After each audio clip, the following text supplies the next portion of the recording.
Hey, everybody, this is Craig Garber. Welcome to Everyone Loves Guitar. I've got a special guest today, one of my New York City homies. Anytime we get someone from New York, people always love that because we have the New York thing going. Even though he's not a New Yorker, he's kind of a New Yorker now. He's been there long enough. New York by osmosis, I think. With one and only Eric Ambel.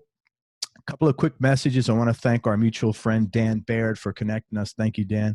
And make sure you go to everyonelovesguitar.com/subscribe to subscribe to the audio and video of the show. If you're watching us on YouTube, do me a favor, please subscribe and hit the bell. That helps out a lot. All right, I'm going to say about Eric Ambel, who's also known as Roscoe.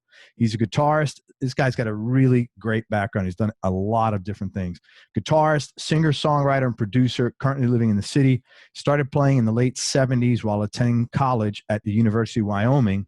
He then moved to LA. Shortly after that, he began a 2-year stint as the original lead guitarist in Joan Jett's Blackhearts, touring extensively with her, playing on her I Love Rock and Roll album. He left in the early 80s to co-found the gritty New York foursome and really high energy band. If you don't know the Del Lords, you should check them out. Great band. They released 4 highly regarded studio albums. The band included ex-dictator Scott Kempner and future cracker drummer Frank Funaro. Eric also began a prolific career as a producer. He's overseeing albums by, this is a very small, tiny little piece, Bottle Rockets, the Blood Oranges, Nils Lofgren, Freedy Johnston, Blue Mountain, and loads of other bands. In 1996, Eric co-founded the Yahoos with same ex-Georgia Satellites frontman Dan Baird. Also, this is interesting, in 96, he opened up a local bar in the East Village called Lakeside Lounge. This is a man with balls and courage and maybe a little crazy. In 1999, he opened Cowboy Technical Services, his studio, which has been around for 21 years at this point. You don't have that, just so you all know, you don't have a lot of independent-owned studios that are operating for that long. He has his own 24-track analog and digital equipment in there. It's in Williamsburg, and he has had artists recording in there like Ryan Adams, Robert Randolph, who we had here on the show, Steve Wynn, Marshall Crenshaw, and others. What was Robert like? He's a trip, man. He was really funny. When I first met Robert, this guy who helped him get started, Gary Waldman, who's a manager and a tour manager, he kind of found Robert when no one knew about him, and through that Sacred Steel collection. Yeah. And he was like, honestly, the first time he came to my studio, he showed up with just his drummer, and all the drummer had was this one pair of beat up sticks, and he was working as a clerk in a law office. Yes, he said that. And he came and recorded at my place, and then then Gary had a plan to sort of launch Robert, and Robert played, I forget if it was once a week or once a month at the Lakeside. He played 4 gigs at the Lakeside. At your bar? Yeah, and then from there, he moved to Irving Plaza, and he was off to the races. Wow, so you kind of like got him started, the guy.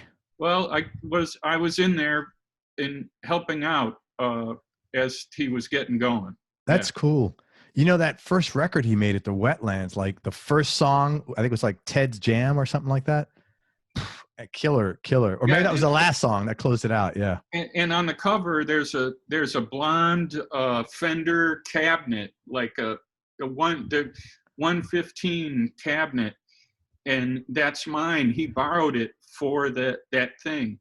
You know, that's cool. Years later, I've worked with a lot of great musicians as producer, and at one point I met the late Tom Brumley, who was the steel player in Buck Owens' Buckaroos, and also with Rick Nelson, Stone Canyon Band. That's amazing. And one time I flew Tom Brumley down to Louisiana to record with this band, the Backsliders, and I didn't have a 70s JBL 15. and Tom Brumley was a very nice guy, but he kind of let me have it, you know. So I, because Wow. that's still the speaker, you know, that for pedal steel that all speakers are judged against. Interesting. That's cool, man. That's wild that you were Robert before he was Robert Randolph. Yeah. In 2000, Eric became the lead guitarist in Steve Earle's touring and recording band, The Dukes. He appeared on Steve's acclaimed album, Jerusalem, and also the documentary profile, Just an American Boy, and the Grammy Award-winning record, The Revolution Starts Now. Also, he was on the Live from Austin, Texas, from Austin City Limits show DVD. Eric recorded and toured with Earle and the Dukes from 2000 to 2005. Since that time, Eric's been producing, recording, and playing with bands like the Bottle Rockets, a new Del Lords album, which reunited the band. It was funny, man. I saw some of those on YouTube. I was watching some of those clips, and it was funny. I'm spacing out here on Scott made an announcement. He goes, "We haven't done that in a while. It actually sounded really good." That was really cool. And it sounded great, man. It really did. Yeah, it was over 20 years. I don't even know how many years. Over 20 years. It sounded great, man. It was really good to hear you guys cranking. The Del Lords reunited. They had a tour through Spain, and Eric's also doing occasional touring with the Yayhoos. I guess that's done now because Dan's kind of like retired. Is it? Yeah, it was the way it worked out. I could totally understand Dan, you know, being ready to be done and be home, but it was really our good fortune that we were able to get to play together one more time on the Outlaw Country Cruise, which is just that's a fantastic thing in itself. And for so many of us that were on, we refer to it as the boat. For all of us that were on the boat, it really felt like that was our last good time before the pandemic. That's great, man. Yeah, I've had so many guys tell me about that. I think Warner told me about it. Oh, yeah. Yeah. Eric's also worked on records with Jimbo Mathus, the great Jimbo Mathus we had on here, Run-DMC, Mojo Nixon, and of course, Dan Baird. I want to ask you about, what did you do with Run-DMC? Well, you know, for a while there was, in the 90s, there were these, you know, after that Santana did the record with all the guests, you know, and so there were a lot of those records with guests, and so Run-DMC were being paired with Everlast, and Everlast is really kind of a producer, you know. Yeah. So he had some great songs, really good, like really big hits. Yeah, so they were going to do Steve Miller's "Take the Money and Run." Okay. And they wanted Warren Haynes, but he wasn't around. And they got a hold of me. They're like, "Can you do Warren Haynes?" I was like, "Well, I can do what you need for this song." Yeah. And I went there to the studio, and with my buddy, the Kid, you know, so it's Roscoe and the Kid. Okay. Going, and we, you know, I got my little amp and a couple guitars. I got the B-Bander Telecaster, which is the thing that has a mechanism in it to turn the B string into like a pedal steel. Mm-hmm. And you know, the rap hip hop world, they hardly ever put a microphone on anything except for you know, there's usually sampling stuff and using MIDI, and you know, so when we came in there with the guitars and this little Fender amp, the Pro Junior that I like so much, they were kind of like, "Really, you can do that?" You know. And then I'm playing these country licks with me, you know, Roscoe and the Kid. Which is quite funny hearing you say that when playing these country licks for Run-DMC and Everlast. Yeah, and we made up a thing on that day that would later become a whole career for a bunch of knuckleheads. We deemed it hick hop, you know. Hick hop. Yeah, there you go, man. So, Hick hop. I like yeah, that. so that was the Run-DMC story. It was fun. We had a good time. You know, like the producer, he had. I mean, the rap, the hip hop world is so wild with the equipment that they care about.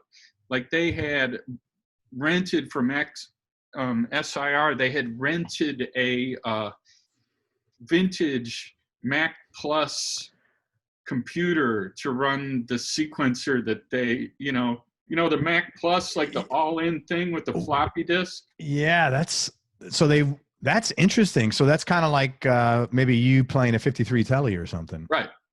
Yeah. Wow, that is interesting. And we were at the John King's place, Chung King House of Metal. Where was that? That's on, actually, it was right across the street from the last location of the City Winery, Which was it's over there. I left before City Winery came. It's over there on the west side, just as you're going into the Holland Tunnel, going downtown. Okay. Very cool, man. So it was interesting. Did you get to hang out with those guys or talk with them at all? Yeah, it was. Yeah, we're making a record, Yeah. Very cool, man. You went to school in Wyoming. What made you go to school there? You're like the first guy I've talked to went to University of Wyoming. Craig, it was 1,000 miles away from my parents. and they had skiing, and it was a lot less expensive than Colorado. So those were the main things. Is that where you grew up, Colorado? No, I grew up in Illinois. Okay. But this is an inexpensive out-of-state school. Yeah, which is unusual. Usually it's a lot more than if you're from another state, they charge you more. Well, they did. But it still, even at 3 times more than in-state, it was still very affordable. Yeah, back in the day, it was. That's cool, man. What did you... I found out about that later. One time, I went there to go skiing, and I joined a frat so I could... because fraternity. Can't call it a frat. A bunch of guys who were like on the ski team and ski instructors. So I wanted to do that.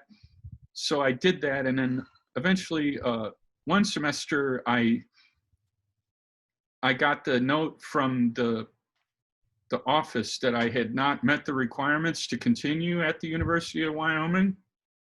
And I told the guys at the frat house, and one of the older guys who's like, okay, here's what you do. So when you go in there, they're going to go, Eric, you have not met the requirements to continue at the University of Wyoming.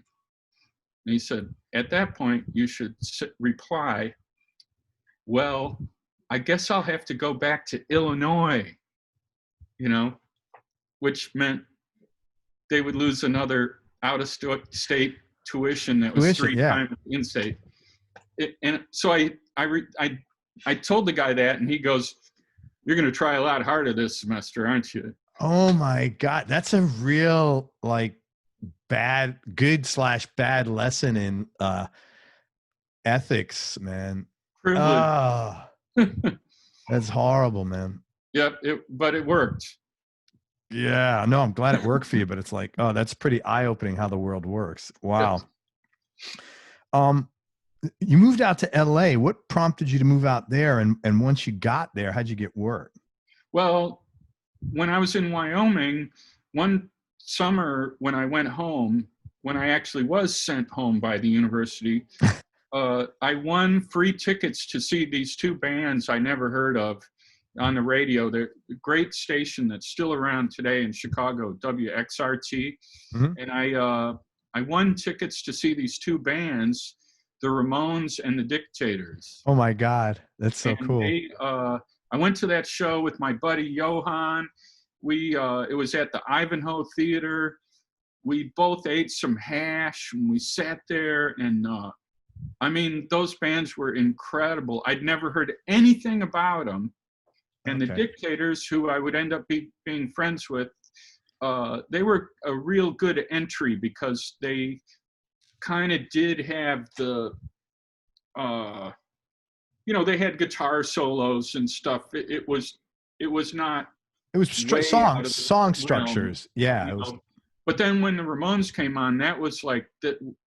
You just can't. Today, you can't think about how fucking crazy it was what they were doing with these. They played so fast, and their songs were so short, and they had the backdrop and the amps, and Dee Dee and Johnny moved back and forth on stage like pistons, and Joey's standing there at the mic, and those guys would take off their leather jackets at the same time. The whole thing was like overwhelming. And then in the middle of all that, I had eaten the hash, and I'm starting to feel something, and I'm smelling something. I'm like, do you smell that? I got up, walked around, and I found out years later, I saw a girl masturbating at the concert. Yes. And I told this story later, like a couple of years later, when I was playing with Joan in St. Louis, and a girl who was from Chicago, she's, oh yeah, that was the Candle Club. That's what we did. We went to the shows. And I was like, okay, this is 1977, and I'm at home trying to figure out how to play the stuff off of Jeff Beck's Blow by Blow record. And here's these guys, they're playing the 3-chord songs at hyperspeed, and women are masturbating in the audience. Wait a minute. So what was it called? The Candle Club? Yeah. And so why was it called did they get off on a candle, or? Yeah, but that's what they called it. Oh man, the Candle Club. Wow. Hey, let me just make a public announcement. Any women that were in the Candle Club that would like to come on Everyone Loves Guitar and share the history of the Candle Club, and maybe, top experiences you and your friends had, please, reach out. Go to the website, everyonelovesguitar.com. And, we'll give Eric, and Eric will just sit on the show and listen as well. Oh my goodness. That's amazing. But anyway, so the way that relates to Wyoming, when I got back to Wyoming. Oh, it doesn't matter. That's just a great story. You don't have to relate it. But after that summer, I got back to Wyoming, and I went down to the guitar store, and they're hanging around. And then I met some guys that were starting a band, and this guy was starting, he had the idea for like a punk rock band. And I was like, dude, I'm in. I know what it is, And we started Wyoming's first punk rock band. We were called the Dirty Dogs. We made a 45. And after we'd kind of exhausted anything that we could do in Wyoming, we decided that we had to leave. And when we looked at our options, and knowing how broke we were, it seemed like LA would be better than New York for us. Okay. But we had played gigs like down in Denver, and we had opened for some bands, the Suicide Commandos. Oh yeah. Who I ended up, Steve Amos, the bass player from the Suicide Commandos, good friend of mine, and he played in the last version of the Del Lords. So it all goes around, So, and we had to change our name to get one more good payday out of the university, because the Dirty Dogs had been banned. So we became the Accelerators, and we played one more gig, and then we moved to LA. That's why. So let me, just to go back. Why did it smell so bad? That's what I didn't get. I didn't say it was bad. It was just, you said, okay. It was interesting. It was not what you expected at a Ramones concert. Right. Holy shit. Wow. That is amazing, man. This is like one of the most breakthrough things I've heard in 700 plus interviews. It's the power of music. Yeah. Wow. The Candle. Yeah. So you're slaving away trying to figure out blow by blow. And you're like, I'm wasting time. This is the road to Nirvana here. This is rock and roll. Yeah. Good going, man. So once you got to LA, did the Accelerator stay together, or what happened there? Well, we did. Like we played all the places. We played the Troubadour, and we played Club 88, and we made a record with this guy that was a really great learning experience. We made a record with this guy Danny Holloway, who had worked for Island Records, and he also produced the Plimsolls. And so we made an Accelerators record. Then the band kind of blew up, and so I had there were other people on the scene that I liked, So, and one was a guy named Rick who had the F Word, which was one of the very first Southern California punk rock bands. And he was interested in going in a slightly different direction. So I had a little band with him, and the drummer bass player Gary Ryan, and we had a couple different drummers. So we played with Rick, and then I also had the good fortune, so I'm playing with people after the Wyoming guys. Mm-hmm. And there was it tough back then? Was it tough? It was, yeah. But it was a small scene, like okay. even in the big cities, and in 1978 or 79, there's really 300 people, in okay. the scene. And like X was one of our absolute favorite bands. We'd go to see them all the time, and they would do these gigs. There was a guy named Jimmy who worked at the Top Taco, which is across the street from A&M Records, and they called him Top Jimmy, and he would sing with X, like doing his own set. And then until X got too busy, and then he had to have his own band. And that was like the real big deal for me, was basically I got to replace Billy Zoom in Top Jimmy's band. Very cool. Billy Zoom from X, who, like, we just stood there at the gigs. That was like a guitar lesson every time you went to a show. So, that was like my background in Los Angeles. So I'm playing with Jimmy, and I'm playing with Rick. I recorded with Rick. There's a kind of a seminal compilation record called Rodney on the Rocks that Rodney Bingenheimer put together. Why do I know that name? He was like they used to call him the King of the Sunset Strip. He's a DJ out there forever. He's still got a show on satellite radio. Okay. But so we had a song that was on the volume 1 of Rodney on the Rocks and everything. And then what was the band called? Rick L. Rick. Oh, it was Rick. That was his name. Yeah. Well, and it was spelled RIKLRIK. Okay. But so then, while we had our band and we were playing these gigs, the free rag out there is the LA Weekly. Okay. So we open up the LA Weekly, and there's a full page ad, and that says Joan Jett is looking for 3 good men. That's pretty cool. And I had run into her down in Chinatown at Madame Wong's, and I had I ran into her like shortly afterwards, and another time backstage at the Starwood at a X gig, we're drinking heavily and all this stuff, and I was like, and I'm just a kid, right? She's already been in the Runaways. She produced the Germs album, and I'm like, you can have all these auditions, but when it's over, I'm gonna be your guy, That's and is she like an intimidating presence?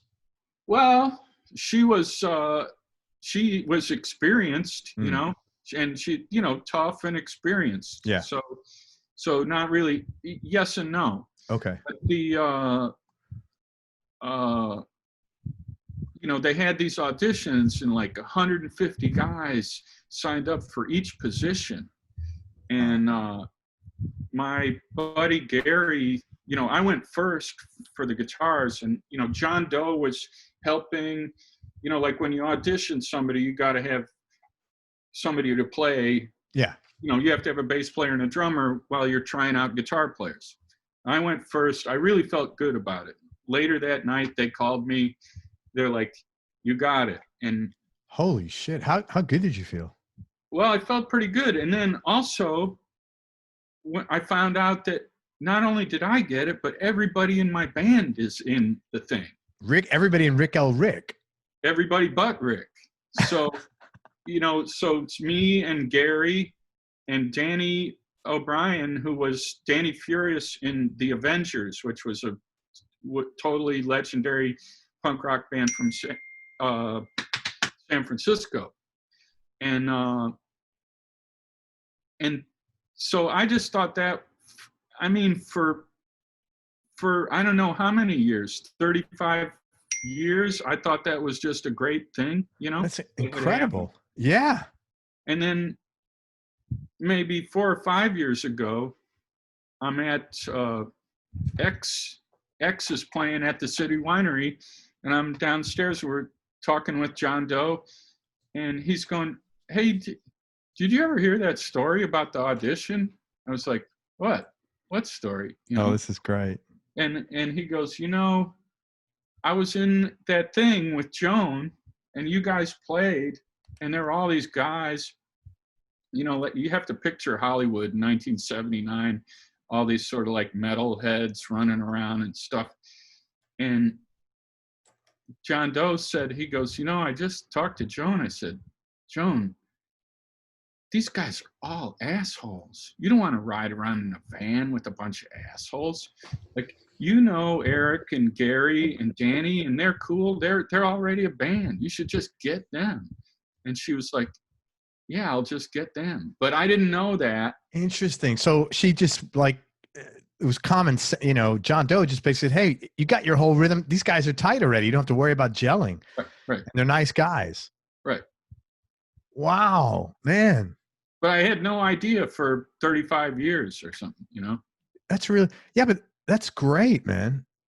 That's really cool. What a nice story that is, man. I really dig that. That's like, so all right, let me ask you a question. How do you look at something like that, an event like that? Do you look at it as right place, right time, serendipity? Do you look at it as like higher power stuff? How do you view things like that? Well, do you know who Harvey Penick is? No. He's he wrote a book, I think it's called The Little Red Book of Golf. And he's kind of a golf coach philosopher. Okay. And one of his little quotes in there is, "You got to give luck a chance. You don't count on luck, but you got to at least give it a chance, So yeah, I think the hard work adds up to giving luck a chance. Yeah. And getting out there and doing it. Yeah. Yeah. Going out and doing the audition. No one's going to call you and knock on your door, whatever it is you're looking for. I talk to people sometimes and, "Oh, I really want to do this. Have you done anything?" No. It's not going to work out very well. Good for you, man. I like that. You got to give luck a chance. What happened? What made you leave Jones? And I'm not looking for gossip or anything, but what happened that you left? Well, what a run you guys had. Have you seen the movie? I did not. No. Okay. Well, it was I'll tell you, I was kicked out of the band, and it was a very difficult thing. We felt that we were a band, we felt that we were a real group, and we were being told that we were a real group, and we were getting paid nothing like we were a real group, as opposed to paid sidemen. So you're getting paid like a sideman? We weren't getting paid like a sideman. Oh, you weren't even getting paid like a sideman? No, we were getting paid like we were part of the team. Okay. And the team wasn't making enough money. Okay. You know what I mean? Yeah, I do understand. So But I was the guy who had been to a few years of college, and I knew there was a little piece of paper that said that we would participate in the royalties of the record that the manager was holding on to, and I think the manager wanted to start playing in the band, and I think that they just saw me as trouble, and they cooked up some stuff to make me go crazy, and then I was out, and it was very difficult because, you know, I went from, you know, like, we were kings in New York. We were like, you know, on the guest list everywhere, right this way, Mr. Ambel, kind of stuff. And then I was out, you know. And, you know, at this thing, they were like, I was like, I could barely even understand it. You know, it's like they're still playing today. Half of their set is songs that I helped arrange for the band. Right. You know, and I was like, well, does this mean that we can't go have a beer or some lunch or something? And they were like, yeah, that's what it means. You know, so it was wow. So you're coming like from a Midwest mindset of, can't we still be friends even? And they're like, no, fuck you, hit the road. Yeah. Wow. That's terrible, man. So it was a drag, but at the same time, you know, my life got a lot better there. Being around that group of people they were very manic, and, you know, I just didn't see how it could be sustained. And I don't have any like ill will towards them. Good. And, you know, like I feel like I'm still on good terms with all of them. That's why they asked me to be in the movie. I was the only guitar player in the movie. Wow. What you talking about, the Joan Jett movie? Yeah, it's called Bad Reputation. Okay. Now I'm going to watch it for sure, especially I know you're in it. Thank you. If we ever start flying again, they usually have it on the plane. That's great. I'm definitely going to watch it now. I'll watch it this weekend. Wow. So you basically got kicked out of the group because you were too smart, because you were trying to get paid what you were contractually told you would get paid. Well, it wasn't all about money. It was just about like, why can't we fix this? And, you know, it was just so many frustrations. Yeah. And then I didn't know that I was of no consequence. You know, I didn't know that. I thought that I was part of the group. Yeah. So a couple of things in that hard lesson. What was the takeaway from you, and what was the next door that opened for you? Well, I mean, it was, the takeaway was, this is a lesson learned, you know, and what was learned, there was a myriad of things. And so the takeaway was, don't let this be unlearned. You know, I remember seeing, I was home after that back in Midwest, and I went to see REM, who I had been to their very first gig in New York City at the Mud Club. And I was friends with their booking agent, and I ran into them, you know, and I was just like, man, you guys just got to make sure that you have a good contract with each other. You know, if you really are a band, be a band, you know. So I just tried to remember that, you know. Yeah. I certainly learned a lesson, you know, and it was clear. Yeah. That's what I saw REM back in the day, man. What an incredible, I saw them at the Felt Forum, actually. What a great show. Probably in the early to I mean, when I saw them at the Mud Club, there was only 30 people there. Oh my God. So that was before that anything happened, I guess. Way before. Yeah. Okay. So at what point, thank you for sharing that. At what point did you move, or had you moved to the city? Well, the Joan Jett's manager, Kenny Laguna, he took over. You know, we started the band out in L.A., and then we moved to London and Holland for the summer. And he had taken over as manager. And he came over there, and he was telling us, you got to move to New York, you know. And he got out the map and said, look at this. Look at all these cities in between Boston and DC. I mean, you can play all the time and make money. Out in LA in 1979 or 1980, they had to, you know, there were like unwritten agreements with the clubs that you could only play every 6 weeks, you know? Oh. You know, like you couldn't play at the Starwood 1 week and then play at the Whiskey 2 weeks later. You know, so there weren't even that many clubs that were in the area. There was only the Hollywood clubs, and then, you know, going down to San Diego was a long way to go for one gig, and going to San Francisco was a really long way to go. Yeah. You know, so when he showed us that map, and look, there's all these towns all over the place, you know, like it just seemed like a no-brainer to move to New York, you know. So then after the Joan Jett thing, I had already felt like I learned enough about New York, and it's my own cliche that I spout from time to time. You know, I could do in New York in a day what took a week in Los Angeles. Sure. And also, for me at the time, it really felt like in New York, it was more about what you could do, where in LA, it felt like it was more about what you have. Yeah. No, me, I've heard that New York is a very like black and white kind of place. It's like there's like no, you know, get your shit out real quick and be who you are. I've always felt like that anyway.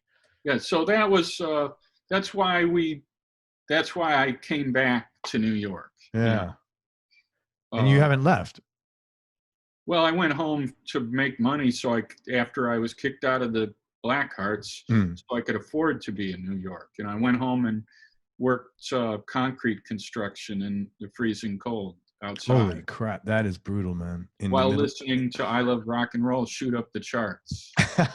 Sorry, man. That's what I did. That's, oh God. But I saved up money and I came back.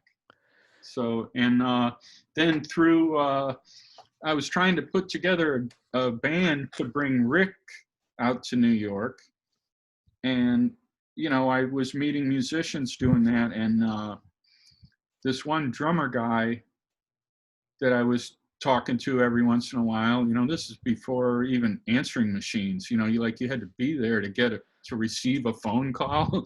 That's funny, man. And this guy was like, hey, you never believe who I played with today. I went to the music building and I played with these guys, and it was Scott, top 10 from the Dictators. And he goes, you know, it was like a combination of Chuck Berry and Johnny Cash. He goes, it was awful. And I go, oh yeah, that sounds awful. And I just hung up the phone and figured, you know, who do I know? How do I get a hold of How do you get to that guy? Yeah, right. And I was playing with them 2 days later, and Frank Finero showed up also on the same day, and that became the band. And they hadn't really done any gigs. They were calling themselves the Cheatin' Hearts. Mm-hmm. And I was like, look, man, I can't be in another like Hearts. Yeah, right. Totally. So, and we settled on the Del Lord. So the guy, Del Lord, there's a guy, Del Lord.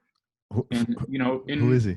Well, back in the day in TV, when it was just 4 channels broadcast, at the end of the night, you know, there would be like 3 Mary Tyler Moores, 1 Bob Newhart, and then the 3 Stooges. Uh-huh.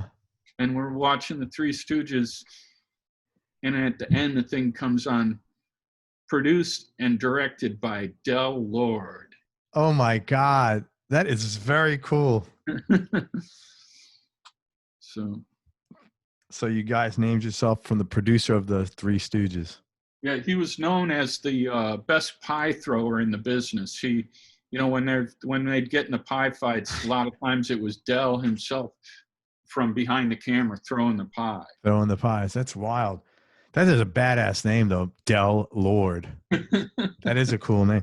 So, you guys, the Del Lords are a really high energy band. What was the, and I would imagine, what year was this?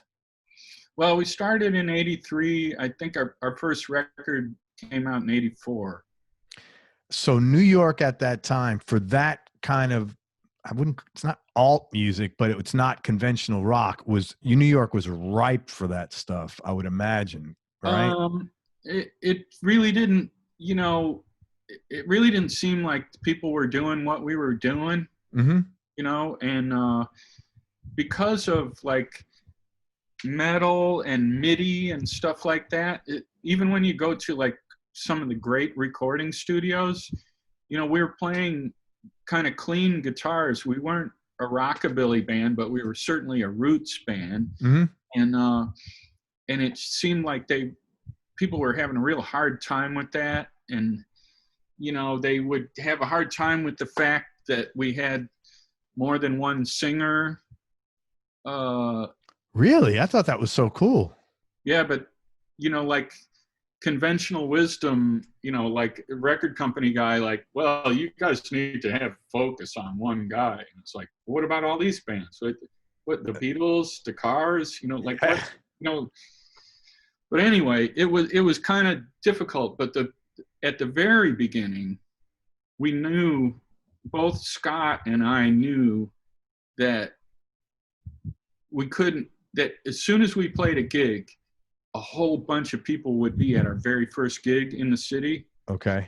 So Frank was from Northport, Long Island. Mm-hmm. Oh, that's where the the North Shore Animal League is. I got my dog there. Oh, okay. My first dog. Well, there was like a neighborhood bar out there that we played at, and then there was a sort of a wannabe gangster place called Sparks mm-hmm. that we played at. We played for 6 months without playing in the city. Oh, wow. To get our thing together, because, people are going to show up. Yeah. And then, so when we were ready, we went to Hilly Crystal, and we used the Joan Jett did the same thing. We did the same thing, and which is what the Who did at the Marquee. They picked the slowest night of the week, and they played there every week for a month. And that's what we did with Joan Jett, and that's what we did with the Del Lords. We played every Tuesday at CBGB's for a month, and then after that we were a thing. So it was an easy yes for him, because he wasn't going to worry about packing the place because it's the slowest night. Yeah. Yeah, that's cool. Also, if you do start packing the place, it's because of you, not just because people are coming in. It's Friday. Yeah, yeah. Wow. Now that movie I did see, and I really liked it. Did you see, I'm sure you saw the CBGB movie? Yeah. Well, was any of that accurate, or? Not very, it's like, if you were there, it's kind of hard to, like they didn't get the rights to the music, and, Who, the artists didn't get the rights to the music? Well, they didn't. How can you have a movie about the CBGBs and not have the Ramones in it? Yeah. That. What was Hilly? Was that his personality? He was. He was kind of a great guy. He was kind of a fucked up guy, but he had his own. He kind of talked, well, Eric, I'm not quite sure about that, but he had his thing, I mean, to anybody who played there and knew him, or knew that it was like a whole family, because the daughter worked there. The mom, who was divorced, would come in there and stop everything. And that old lady, his mom. Yeah. Yeah. What about the dog? Was it really a dog that shit all the time? Yes. That's hilarious. That was true. But then at the same time, they had the amazing sound system, and they did somehow, they did this thing, with a long, narrow room like that. They had the stage tilted at 15 degrees. So you weren't really blowing straight down the long room. It was really set up pretty amazing. Man, that is so cool that you were sort of part of that whole scene, because that was such a vibrant, vibrant scene. Just a we played really there special times. I think we played there on New Year's Eve 3 times.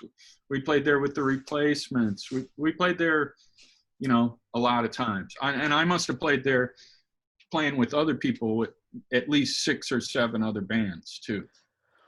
What were some other clubs around town that you enjoyed playing at? Back then? Yeah. Well, Peppermint Lounge was good. Oh, yeah.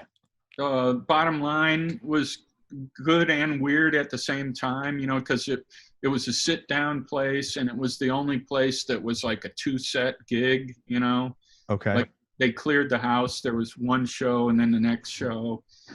But that had a good sound, and great sound there, man. And the guy, the 2 owner guys were kind of classic, and we poached a lot of road crew guys out of there. When you got a guy a job and got him away from the Bottom Line, he would be indebted for you forever. It's like you saved his life, because he got to do something besides the Bottom Line.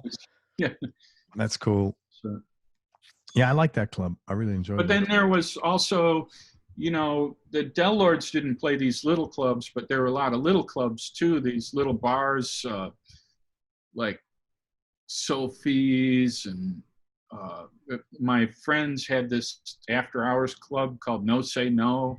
There were these little places, Hank's.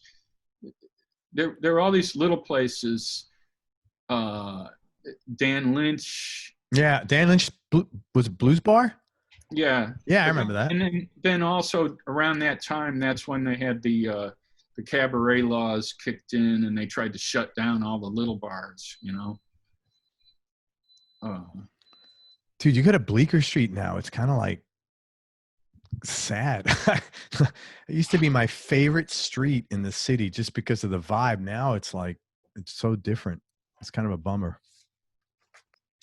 All righty. So I know the Del Lords is kind of like back and have done some shows, but what was your biggest takeaways from your experience with the Del Lords? And if you had to go back, is there anything you either would have liked done differently or you would have done differently? Well, there was a lot to learn in that band, and it was more of the stuff. It was a different version of what I learned from the Joan thing. Like when you're a kid and you're my age and you saw the Beatles, and it really, you thought that you were seeing 4 equal partners, and I mean, it was only later that we grew up and learned that, there's 2 main songwriters, and George had to fight for his bit. And, so it was hard for me. Everybody had their job and doing what they could to help the band. But the idea that the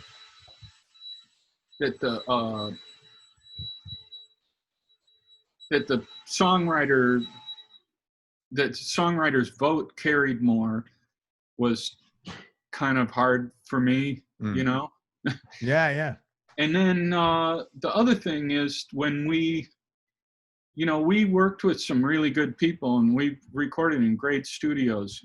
My friend Lou Whitney did our first record, the guy from Springfield, Missouri. Then we did 2 records with Neil Giraldo, Pat Benatar's husband. Sure. Yep.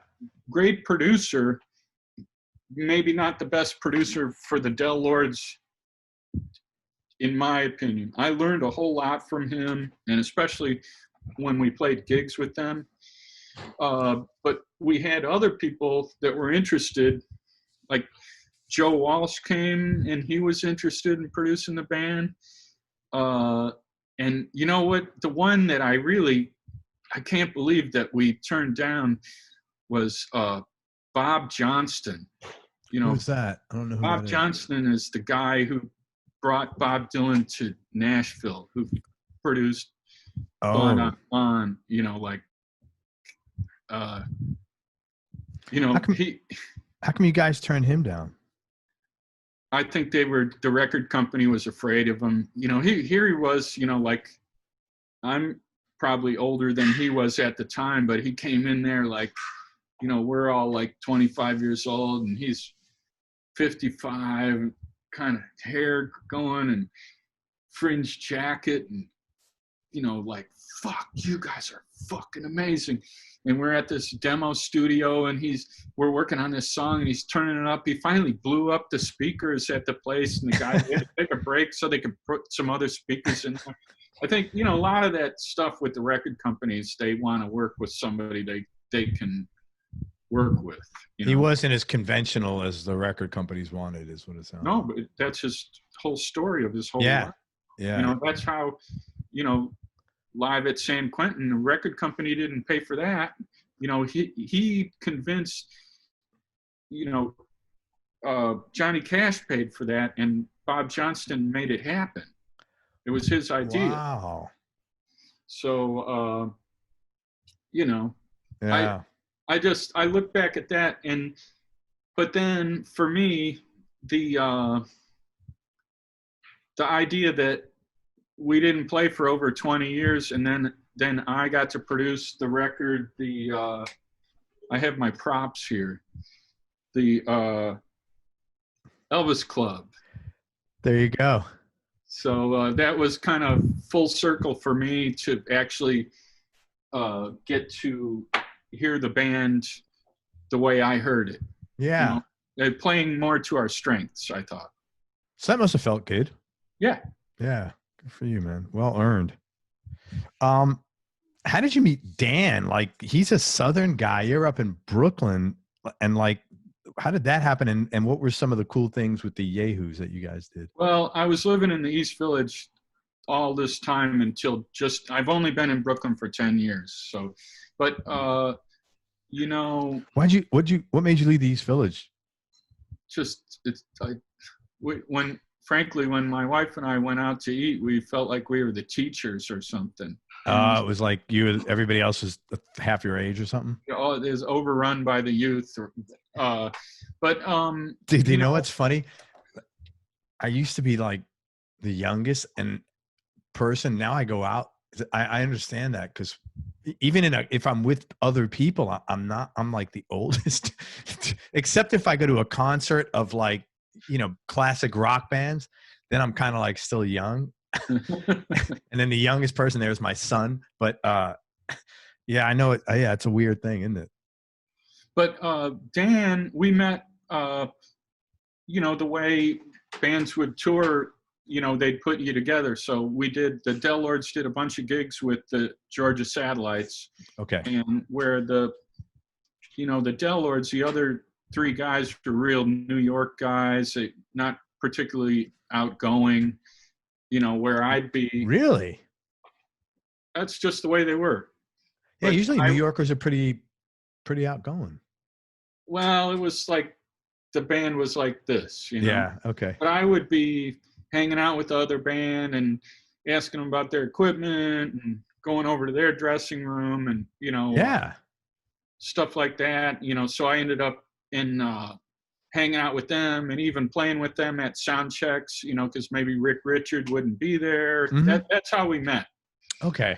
And then years later, after the Del Lords, when I was working on my second solo record, I had a manager, Mike Lembo, and he was putting me together with people to write songs.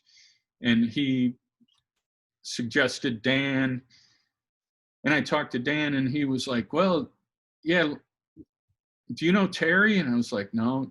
Terry Anderson. Terry Anderson, sorry. I was like, I don't. And he's like, well, he's really good. And if we get stuck, he'll definitely get us out of it. So let's get him too. So the three of us went down to, this was when Dan was living out in Kentucky.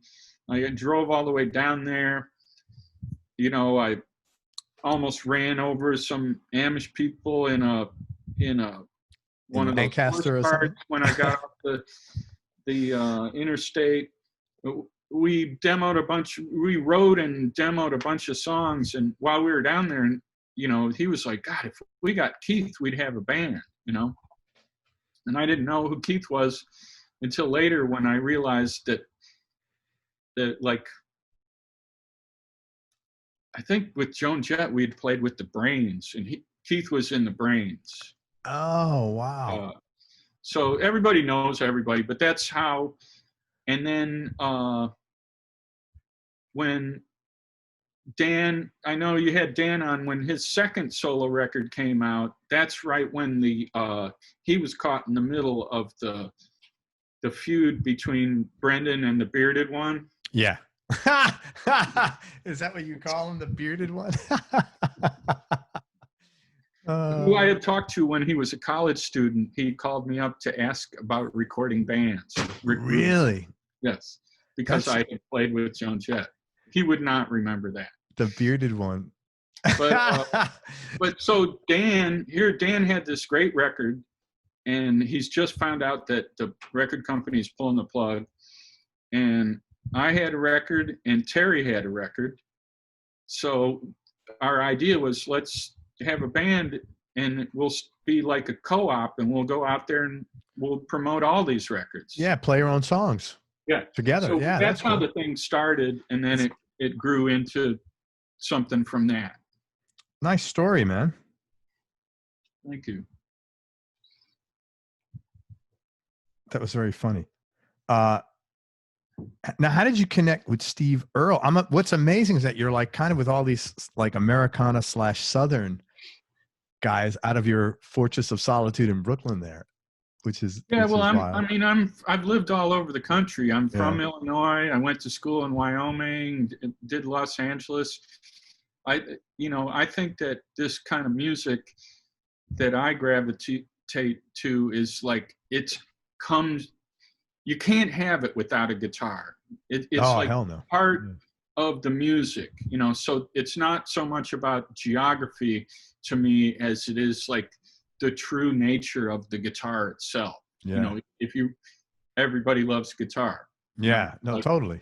So, and I had met Steve when his first record came out, and would always go, you know, like he was aware of the Del Lords, and, you know, like I saw him play at the Bottom Line. I saw him play at the Cat Club, and I knew guys who played in his band, and I got I had the bar going, and I got a call from his manager asking for a friend of mine's number, the Kid, actually, who I mentioned before. Roscoe and the Kid. So his manager calls me up. David Steele just quit the band, and we've got a world tour starting in 2 weeks. And I need to talk to the Kid. And I was like,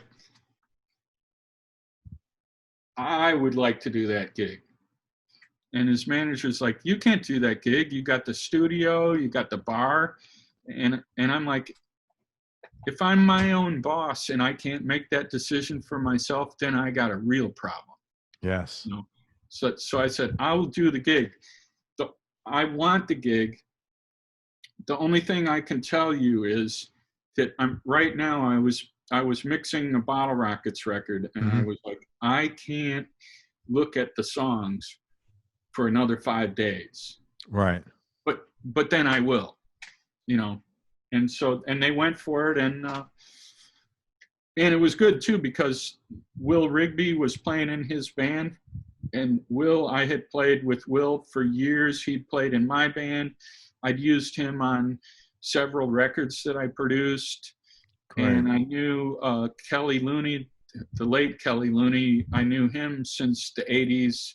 his band, The Thieves, was managed by Lembo when he was managing the Del Lords. Okay. So it was kind of, especially with me and Will playing so much, we had an instant band feel when we got together. That's great, man. And you were with Steve for quite a while. That worked out really well. 5 years. Yeah, that's a ton. Who came in after you? The Mastersons. Yeah, Chris and Eleanor. They've been there. I didn't realize how long they've been. I didn't realize. I've had both of those guys on my show. I didn't realize how long they've been in there with him. Yeah. Wow. Since then. Wow. I didn't know that. Holy crap. Okay, man, let's talk about your bar. So you own this bar in the East Village called Lakeside Lounge. What the hell makes you get into the bar business? What was the trajectory of that? And what are the biggest challenges of running a local bar? Well, I'll tell you what made me want to do it. And I did it with my friend Jim Marshall, the Hound. He's a radio DJ. He had the top-rated show on WFMU. Oh, cool. But what made me want to do it was Hilly Crystal and CBGBs. Because in the 90s, before the bar, at one point I had a manager and I had a paid band, where I'm the band leader and I'm paying all the guys. Right. I'm also paying cartage to get us to the gig. And I book a night at CBGB's where I booked the entire night so things would be on schedule and we'd all use the same drum kit and share most of the equipment, and my manager would be taking 4 A&R people out to dinner beforehand at my cost and bringing them to the show. So you spent a ton of money, and the goal was to get another record contract. Yeah. So all of that.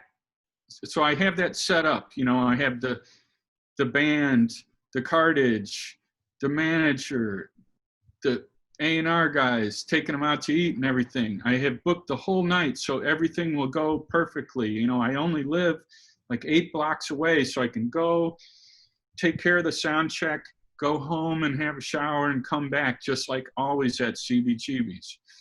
When I come back, Hilly has charged some band we never heard of from Jersey $100 to let them open the show. Oh my God. So, after you'd already arranged this whole thing. Everything, all of that. Was he just absent-minded, or was he a dick? He would do anything for $100. So he screwed us all. He screwed us all. This is after my relationship with the guy is at least 10 years and countless gigs. He screwed us all, and I was like, man, fuck that place. Yeah, that's a dick move. Not only fuck that place, what I want to do is have my own little bar with the house equipment, and it only has one band that plays one set a night. And that's what we did. Where was Lakeside Lounge? Avenue B, between 10th and 11th. Oh, so literally right in the heart of the East Village. Yeah. Right by Tompkins Square Park. Yeah. Easy. Man, it's amazing. I cannot believe that place. We went to the city, I don't know, like 4 or 5 years ago, and we wound up staying in a hotel, but we looked at Airbnbs. There's all these shishi, like way upscale places, like across the street from Tompkins Square Park. I couldn't believe it. Well, when we opened, part of the thing was like, okay, in the bar business, you don't have to do anything for guys. You don't have to do anything for them. Just don't even think about them. But just have girls there. Well, do things that they want, like if it's a shelf for the purse in the bathroom. Right. Or, like if help them get a cab, like I've one of the very first gigs that we had at the place, we're in the back room watching the show, and there's a drug bust with guys with their guns out. And at your bar? Well, they're out front on the sidewalk. Okay. Band is playing. Right. You know, like guys up like this. You know, it's very New York. But yeah. It was really it was pretty fantastic place. You know, yeah. we had a great time. A lot of great people played there. You know, friends of mine that could have been playing Irving Plaza or something. If they were doing Letterman or something, they would come and play there, you know. Name some people that played there. Oh, like, well, God, I can't even, I should have looked at the website. I mean, Jewel played there once, you know. That's pretty wild. Gillian Welch played there because Ryan Adams asked if she could. You know, Freedy Johnston played there a lot. Andre Williams played there. Gosh, it goes. You know, Steve played there. Steve Earle played there. That's pretty cool. Yayhoos played there. All of my bands played there. There is a website at lakesidelounge.com. Awesome. It has a list of all the bands. You know, the very first time that the North Mississippi All-Stars came to New York City, their dad, Jim Dickinson, who I'd worked with, called me up, say, hey, can you give my kids a gig? You know, so they came and played. Wow. And like Iggy was there because he lived right around the corner, and you know, John Spencer was there. You know, it was a really awesome place. And we just had the one band, you know, so to me, one of my favorite musical movies, inspirational music movies, you know, the movie Ski Party. I never heard that. No. Well, it's, you know, those Annette Funicello movies. yeah. That's okay. I'm 56, so there's a little bit of a gap. Yeah. Okay, so most of those movies were in the summer, but they had one that was in the winter that was Ski Party. And in Ski Party, all the kids are, you know, having like a little dance there at the ski chalet. Right. And somebody opens the door and they go, hey, everybody, it's James Brown and his famous Flames. and they come in and they do one song and out they go. You know, it's like that one band, one set. Right. It's really beautiful. You know? So you had one band every night, or was it 5 nights a week? Or most nights, yeah. What time was the set? Well, what time of the day? Yeah, like what time did they play usually at night? What time was the set? Like 7 to 9, or 9 to 11? One set like at 9 o'clock during the weekday. Right. No more than an hour or 45 minutes. Right. And on the weekend, it would start from 10 to 11. So that also, like our neighbors knew it wasn't going to go on forever. You know, like if they heard something, we didn't have that, you know, really severe noise complaints because it wasn't a 5-band a night slog, you know, with people banging into you with their equipment, trying to get in and out of there. You know, we had the house equipment that helped with the noise tickets and stuff. And, you know, it was, when it was done, I was ready for it to be done, but I really thought somebody would it was so successful. I thought somebody would just do what we did, but nobody really did, you know? And thanks to Mrs. Roscoe for filling in there for the background info. Thank you. That's Mary Lee Cordes. She has many records herself under Mary Lee's Corvette. Right on, Mary Lee's Corvette. Check her out. Yes. It's so funny. So many musicians are in a relationship or married to other musicians. It's so prolific. Like probably half of musicians are, a third, let's say, are with their partners are also musicians. It's very cool. Okay. So when you were ready to unwind it, like how come you finally said, like, what was the point and said, okay, I'm ready? Well, the economics of what I call the real estate monster. Yeah. You know, if you don't know this, there's no commercial lease in New York City that's longer than 10 years. So, like when you open a business, you're just trying to survive. You're not thinking about 10 years, you know. And if you are successful, after 10 years, the landlord owns your business. Yeah. So we were there for 16. When we opened, our rent was $2,200 a month. When we left, our rent was $11,000 a month. Jeez, man.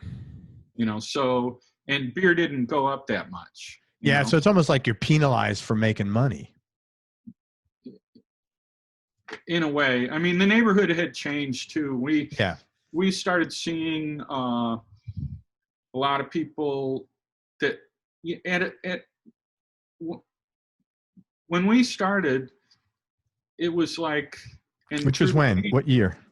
Well, that was also like 96, I think. When we started, and through the 80s and 90s, all of our friends either lived, worked, or played in the East Village. And a lot of people did everything there. Yeah. And by the time that we were wrapping it up, 2012, you know, awful lot of people had moved to Brooklyn. You know, we had started doing a happy hour show, which it wouldn't be like having two bands because there'd be a whole hour and a half, 2 hours in between. Sure. But we started doing a happy hour show because people could go from work to the Lakeside and see that happy hour show and then go home, you know, like a show at 7 o'clock. You know? So the writing was on the wall for the East Village. Yeah. Man, what a shame. That must have been a great look. Having one band there with one set, like 45 minutes to an hour, that probably allowed it to become a real local spot. Yeah, it was good. And then we had a lot of bands that developed at the place, you know, like a lot of bands where they would play once a month, you know. So it was a semi-regular gig, you know. And it's funny because at one point I was thinking, man, wouldn't it be nice to move to some small town, have a little bar, and then be able to go over there and play there every once in a while? It was like, wait a minute, I did that. You know, it was like our own little small town, the East Village, until it went, you know, totally cuckoo from the real estate monster. Yeah, it's terrible, man. I've always curious about this, so you could tell me firsthand, best and worst drink to order at a bar. First, I have to tell you, this is Evie. Evie, right on. I have a little black cat looks just like that, man. Well, I have a funny story. First, I got to fix my backdrop here. Go ahead. This guy was so prepared for this. Everything is all sort of the most preparation ever. There you go. That's a picture of Cowboy Technical Services. That's your studio, which we'll talk about. Awesome. Okay. So the drink thing, the first night that we played. This may be the most important question you answer in the interview, Eric. The first night that we copious notes that we had at the Lakeside Lounge, you know, and we're like, this is the very first night. And this is me and the Hound. This is our first bar we ever had. The first time we ever dealt with our own bartenders and all this stuff. We're going over some last minute, you know, questions. And one of the bartenders says, you know, we're going over the prices, and somebody says, what about a Long Island iced tea?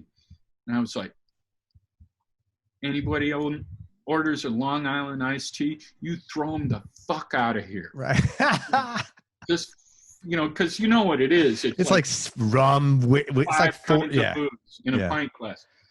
So the very first night, I've arranged for the Bottle Rockets to come all the way from St. Louis to be the big deal opening night band. That's cool.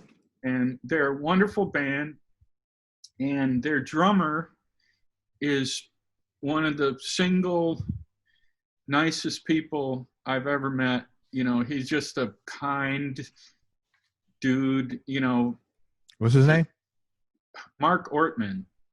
A very kind, polite, just the nicest guy, you know. Sure. And you know, they get there and they get their stuff and they go up to the bar, and you know, like the Lakeside, it was free drinks for the band, you know. Sure. It wasn't here's 2 drink tickets, here's tap beer only, or any of that kind of thing. You know, just introduce yourself, free drinks for the band. That's really cool. I guess you being a musician, you realize how nice that is. You have, how can I not, right? Yeah, yeah. And and so Let me guess. the guys order their drinks, and then it's like, okay, Mark, you know, what's it? He said, it's like Long Island iced tea. Oh my God, I knew that was coming. That's so funny. That is hilarious, man. So you didn't throw them out, and presumably. the best drink is anything but a Long Island iced tea. Best drink. So the worst drink is a Long Island iced tea. A Mai Tai's got to be up there with that as well, I would imagine. Well, the East Village, it wasn't quite so cocktail oriented back then. Yeah, it's funny, man. Everything, like you go places now and they're like,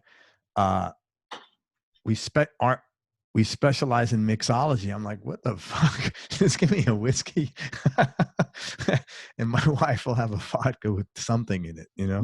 Quite funny. Very cool, man. So never order Long Island iced tea. Let's talk about you've released some cool singles. During the pandemic, you released a bunch of singles called the Shut-In Singles. And talk about the collective, those collective songs. And then I want to ask you about a couple of the ones that I really like, a couple of my favorites. Well, when the, you know, we went from having restaurant, like reservations at our favorite place on I made the reservations on a Thursday. When we went on Friday, which is Friday the 13th, March 13th. Right. All of a sudden it was like, wow, this is, you know, the seriousness of the thing is sinking in. Yeah. And that was literally the last night that we went out, you know. And then as this, you know, New York City was in front of the curve. Yeah. You know, and because of the proximity, I've thought about this. Got to be because of the proximity of it. Well, and also because people are coming here from all over the world. They did, you know. It's unfortunate that we have such an absence of leadership at the top, but the, you know, as our governor has said, that the strains that hit the States came from Europe, and they came on planes here. And it's hit people very hard. You know, all of a sudden there's like the streaming gigs are popping up, and you know, I had put out 4 solo albums and a live record. And when you own a studio, and if you have a home recording rig, over the years I had kind of like a backlog of a track here or there, or maybe some stuff that was on a compilation record where I loaned this song to them. And I started thinking about what I could do. And I don't know, are you very familiar with the Bandcamp site? I bought a ton of stuff off there. Well, Bandcamp is really cool. It's got the best rate for the artists of any online thing. And it's also a really cool format that you can upload artwork, and you can put lyrics, you can put liner notes, you know. So I started thinking about this idea, and I have a friend who's a art guy. You know, I started thinking the shut-in singles, you know, we're shut in. Yeah. You know? So maybe I know I've got at least 10 tracks, you know, so we started working on the artwork. And then I had my friend Chris Bryson, who's done a lot of stuff for me. He's down in New Orleans. You know, I was like, can we just put him in some kind of like ornate looking frame? So each track. Yeah.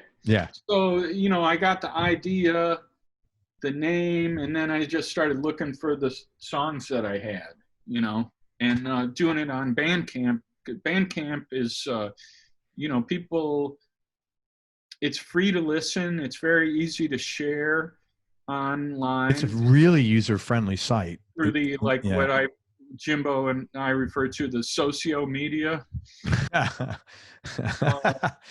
So, and also the pricing thing that they have, you know, like all of my tracks I have, they give you the option, you can set a price and you can allow the purchaser to pay more if they like. Yeah, or they could name their own price as long as it's a minimum, right? A minimum Right. of X. Yeah. So, I mean, how does that work? If you're comfortable, do more people pay above that? I've always been curious about that. yeah, I would say at least 50% of the people pay more. That's very cool. I mean, it's like, I mean, I didn't have I had gigs on the books, you know, I had gigs that I was playing with Sarah Borges, with my own gigs, with bands that I produce. You know, my calendar was wiped out. And then all the work that I had booked for the studio was all wiped out. Yeah. But what I lost is nothing compared to what a lot of people lost. Oh, God, yes. So, you know, I just thought this would be a fun thing to do. And when we started it, we didn't know how long it was going to go. You know, the virus in New York City, you know, I know 4 people who lost their lives from the thing. Holy shit. How old were they? Anywhere from 45 to 70. And I know Sorry, man. 40 people who had it and got sick, including one of my best friends who got really sick, never had to be put on the ventilator, but was right up there next to it. And the thing hung on for months. You know, like, people don't talk about, like, what the people that have had this thing, what they've gone through. So, you know, here, for me, it's been really hard with the social media, because I can see people in different parts of the country treating the thing in such a cavalier manner. Right. Here, it's been, for the most part, pretty serious. You know, you can't go in any business without a mask. You go down the street, almost everyone's got one on. You know, it's, but other parts of the country where I've lived, it's different, you know? Well, not only that, you're confined to an apartment. That is fucking make you nutty. I don't care how big your apartment is, but like I can go out in my backyard. I could sit on the patio and smoke a cigar. I could walk down the block. No one's there. You know, I feel for you guys. Well, Craig, we're pretty lucky. We do have a little backyard, and oh yeah, good for you guys. And I'd say we're very lucky. Great. But it's we've been treating the thing seriously. Yeah. You know, like I know this. I'm just riffing on this because it came up from the Shut In Singles series, but the you know, people, I just don't see how it's, you know, it's going to take us a long time to get back to where we were. Oh yeah. And people that, you know, when people start talking about playing gigs and well, then it's like, wait a minute. If you think the gig is safe, well, how am I supposed to get 4 people in a van safely? Yeah. How am I supposed to go get gas safely? How am I supposed to stop at a restaurant safely? How am I supposed to check into a hotel safely? You know, I can't sell merch at the gig. You know, it just goes on and on and on. You know, it's the best interview that I saw was with the CEO of Boeing. And, you know, that's a big company. That's almost massive. That you know, it's one of the biggest companies in America. And this was one of these things where I can't believe this guy's actually telling the truth. I asked him what he thought. He was like, well, I don't see the airline industry getting back to where we were for 3 to 5 years. And when it's over, at least one of the major players will be gone. Yeah, you know? That sounds right. But that's, you know, for a lot of people, that's hard to accept, you know. So I don't really have sympathy for people that are worried about a haircut or. Yeah, I get it. But but in all the time, you know, with small business owners, when I think about the Lakeside, you know, the Lakeside every weekend for us was almost like a business on Christmas or something. Yeah, you know? right. That was all If we would have been shut down for 2 weekends, we probably would have lost our business. That's what people don't really understand. Like with restaurants, they'll see like a 5-star restaurant and they're like, oh, they got plenty of money. It's not like that. They work on cash flow. It's not about, it's cash flow. You may have a prestigious rating, but you need cash flow to fund this shit every weekend. Yeah, and they have a lot of bills, you know, like they don't massive. Even those fancy restaurants, they don't own half of their, you know, they're paying rentals on the dishwasher and the ovens and stuff like that. You don't own that stuff. Yeah. So they have bills, you know, when they talk about, you know, opening up again with a reduced capacity, you know, it's like how many businesses could get by on half revenue? They've opened up most restaurants here at reduced capacity. And that's what I said to my wife. I'm like, how can they afford to operate at reduced capacity? I mean, it's got to be a wash cash flow wise. You know, I don't know what's going on, but and then, you know what, a lot of people, which like, I don't want to get into this, but they're offering, not from the restaurant standpoint. I think I get it. They're offering drinks to go. Yeah, they have that here. You know, like there's a couple places like our favorite restaurant.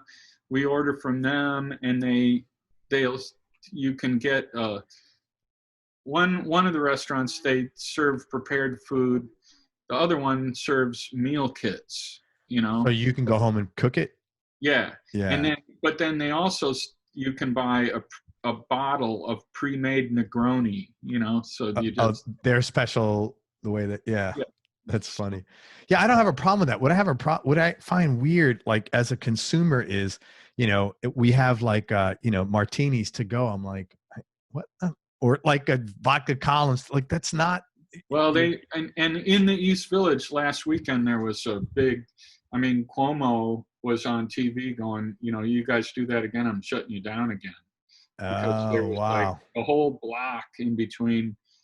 On St. Mark's between First Avenue and Avenue A it looked like New Orleans. It was, well, that's a busy block to begin with, but yeah, sure. Yeah. Crazy.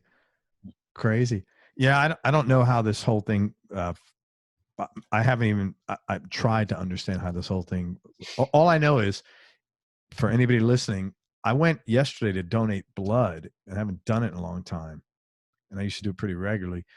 They are giving you an at least with where I went, it's called, I think, oneblood.org. They give you an antibody test, which will be interesting to see how that. I do know, I have one friend who had the virus, cleared up, and has tested positive again. So it's kind of like computers. The more we know about computers, the less we know about computers. So does he have any symptoms though? No, but he's carrying it again. But at least, so that means he's got, which I understand it, but he's got the antibodies. So far. Yeah. Wow. Fuck. It's that, you know, so. Yeah, man. Let's keep our fingers crossed on that. Talk about, here's the songs that I like the most on the Shut-In singles. I like How About It, man. It was a really cool instrumental. Talk about that. Well, that was when I was living with my buddy Jack Boy in the East Village at our place, which we called Tiny Pines. And I was sort of gifted a Tascam 4-track. And I had just gotten a new drum machine, the Alesis drum machine. And it was one of the first ones that kind of sounded a little more like drums than a drum machine. Mm-hmm. And I just, you know how sometimes with music, you just black hole in it. Yeah. And I had this little setup, and and also around that time, I had sort of gotten my vocabulary down to, I could respond to almost anything with just 3 words. How about it? So that became my, so I hooked up my little home setup, and I got this train beat going, and I'm in there, you're in your own world with might have been a party going on in there, and I've got the headphones on, and I'm programming that drum machine and playing this rockabilly lick and screaming into the guitar to get the vocal, through a fuzz box or something. It's just exciting. And then my buddy, who we eventually had the bar, the Hound, like I love your world, man. You have nicknames for everybody, for places, things, people. It's awesome. Partners. I love it. So I get this song done at Tiny Pines, and then I give it to the Hound, and he plays it on his radio show off a cassette or something, so it's just kind of exciting. Very cool, man. And the song I like was called 12-Step Program to Quit You, Babe. And that's a Nick Lowe song. And that's from his record, Impossible Bird. Do you know that record? I don't. I don't know much. I've never really deep dive into Nick Lowe's stuff. Well, Impossible Bird is really something because, he had not had like massive success in the States. But he was, like a great producer, Rockpile, had his own bands, lots of songs out there. And, that the movie Bodyguard, My Bodyguard. I don't know that one either. You know that movie. It was the biggest movie. Whitney Houston. Whitney Houston. Oh, yeah, the Bodyguard. The Bodyguard. Yeah. Bodyguard. So she... Mrs. Roscoe, thank you again. The saint, the voice of clarity here. So, that song, Whitney Houston sang the Dolly Parton song, I Will Always Love You. And it was, great song. If anything was ever ubiquitous that summer, it was that song. You could hear it like people yelling it out on the street and stuff. You never heard the B-side of that single. That single sold millions and millions and millions of copies. And on the B-side that you never heard was a guy named Curtis Stigers doing a version of Nick Lowe's What's So Funny About Peace, Love, and Understanding. Great. That song, I know. It's a wonderful song. That's Elvis Costello. Didn't Elvis Costello did that? A great version. He recorded it. Yeah. Steve Earle recorded it too, but a lot of people have recorded it, but it's a Nick Lowe song. Did not know that. It's his real estate. Yeah.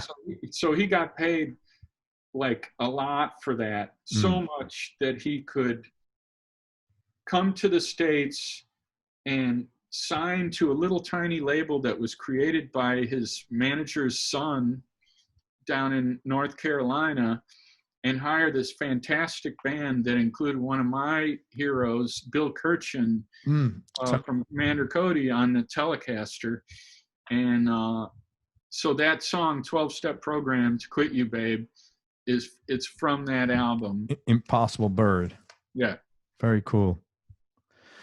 Hey, any other gigs that or people you've worked with that were cool and fun that you want to talk about, that you have some good or funny memories from?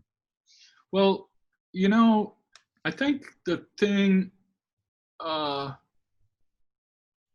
maybe your listeners don't know about it, it's like the way touring works.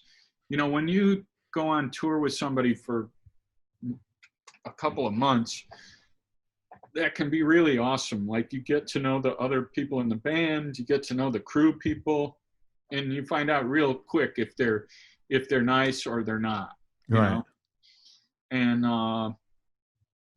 over the years, like with Joan, we did a lot of touring with Iggy Pop, and that was really phenomenal. We saw crazy things. We're right there all the time.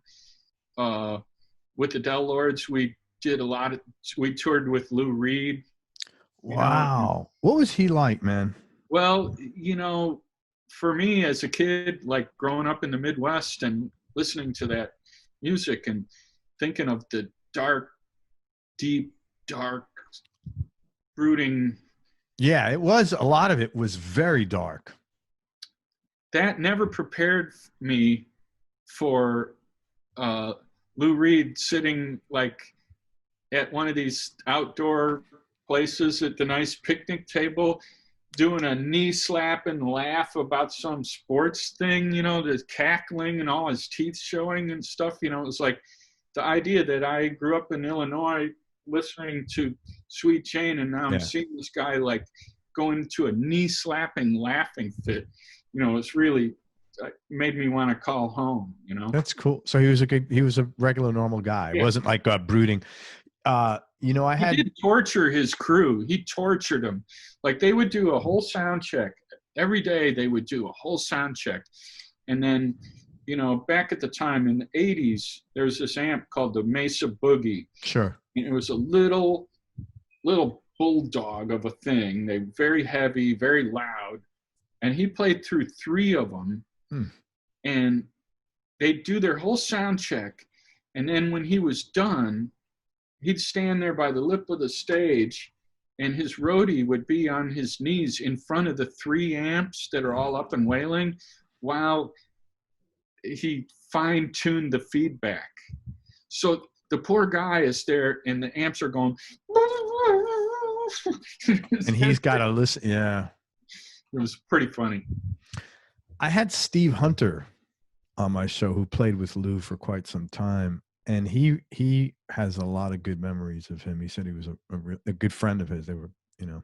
Well, my wife, she grew up in Michigan, and those guys were Hunter and Wagner. They were in this band called the Frost in Michigan, and they, you know, so she saw them way before before Lou and before you know, before they were Producer's Secret, you know, playing on Aerosmith records uncredited and stuff like that. Lovely guy, Steve Hunter. Can't say nothing. Nice. When I was out with Steve, we had a tour with we did a long summer tour with Jackson Browne, and on that one I came up with the saying "nice starts at the top," because Jackson Browne was just super nice. Everybody on his crew was super nice. Like Jackson Browne himself, before the, you know, Sportatorium would open, you know, he'd ask them to bring all the security people, and he would personally go, "Hi, you know, nice to meet you. You know, these are our fans that are coming tonight. They're well behaved. There is a point at the show when they know it's about the end of the show where they're probably going to get up and get out of their seats and come down to the front. I just want you to know that that's okay. That's okay with me." And, you know, he would personally do that every night. You know, he's just that kind of guy. That's pretty cool. That's really cool. I've never heard anything about him, so it's really nice. Low points. Talk about maybe some of the low points or dark periods you've had to deal with, and how'd you get through them? Well, oh, you don't need to look at your paper for this one, man. Well, that, like I said before, that Blackhearts thing was pretty hard, and sure. You know, where I come from as a kid, you know, and so I'm 62 now, and when I was a kid, like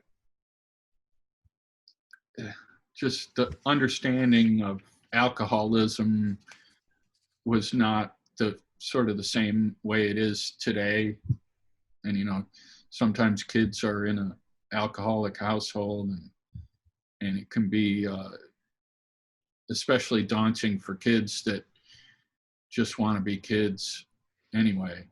Man, I can relate to that. That is, when you have your childhood robbed from you because of some bad behavior of somebody else who had no right to have that. It's a lifetime of unwinding. So I feel you on that, man. So, and what's the guy's name? Forrest Gump would say, and that's all I have to say about that. Well, but obviously you didn't have a problem, so you're pretty lucky. Or did you? I mean, I'd assume that if you were like had a problem with alcohol, you probably wouldn't have opened a bar. Well, actually, the bar helped me with that. Drink more or drink less? No, after a certain part, you know, so when you're a musician, you get a lot of free drinks, right? Yeah. When you're a bar owner, I had no idea. Like, this is like, you're in this, talk about a fraternity. You go any bar in the whole world, and if you're sitting up there, you know how you talk to somebody and sure, yeah, I have a bar too in the East Village, then your experience just turned into like you're at a wedding. You're in the circle. And they're just topping you off and they won't take any money, you know, like worldwide. That's wild. Yeah, so I did go into at one point I was going to take a month off, and my lovely wife, I told her that I was going to take a month off, you know, like I usually do. And she was like, you haven't taken a month off in a long time. I was like, so I started taking a month off, and then I took 7 years off. Wow. Just on my own. And when I came back, I came back differently. I'll just put it that way. It's just not, just wasn't the same way that I used to drink. Interesting. So it was a beneficial thing for you, beneficial break. Yeah. Wow. Thank you, man. I appreciate you sharing that. Any advice that you would have given, assuming you would have listened to young Eric Ambel, what advice might you have given yourself that might have made your life easier? Anyway, business, personal, whatever you want. Well, I think learning, you know, like learning is so valuable. Like keeping yourself open to learning about music or people or places. And, you know, I think when you're younger, you think you know it all. And that would be my advice would be to just keep learning. You know, I kind of wish, you know, I was watching your interview with Dan, and there was a point where you thought I was a bass player. And yeah. And I kind of wish you know, every once in a while I try to play bass, but I wish. Yeah, why did I think that? Because I thought about that before this interview. I thought for some reason Dan said you were the bass player. No, but you know, like the bass, it's kind of the Australian cattle dog of the band, you know. You should have been you are a writer. You're so animated. All your descriptions, man, are great. You know, bass can kind of move people around, you know, where they don't even know that they're being rounded up, you know. And it's funny. I admire everybody, all the great bass players that I know so much, you know, because they can do these things without people even knowing sometimes, you know. Man, I had an interview dropped today with a guy named Dave Rowe. Do you know him from Nashville? Yes. Well, I don't know him personally, but I know and revere Dave Rowe. Probably the best bass player I've ever heard. If you go back and look at his stuff like Austin City Limits with Jerry Reed, I've never heard anybody play like that. He is phenomenal. And he just popping and moving the whole, I mean, that he did at that gig exactly what you're saying. If it wasn't for him, nobody would have moved. Well, in fact, back here I have this bass that I refer to as my Dave Rowe bass. Do you really? Do you know, have you ever heard of the company First Act? No. Okay, they're a huge Chinese company, and I don't know if they even make stuff anymore in the States, but you could get their bass for $100 at Walmart. Oh my God. And it was actually good? Well, it's so good that, you know, my buddy at First Act, I needed a bass for the home studio, and he's like, here, take this. And I was like, really? He's like, it's a really good bass. And then he told me a story how Dave Rowe like bought 10 of them and gave them away for Christmas presents. Wow.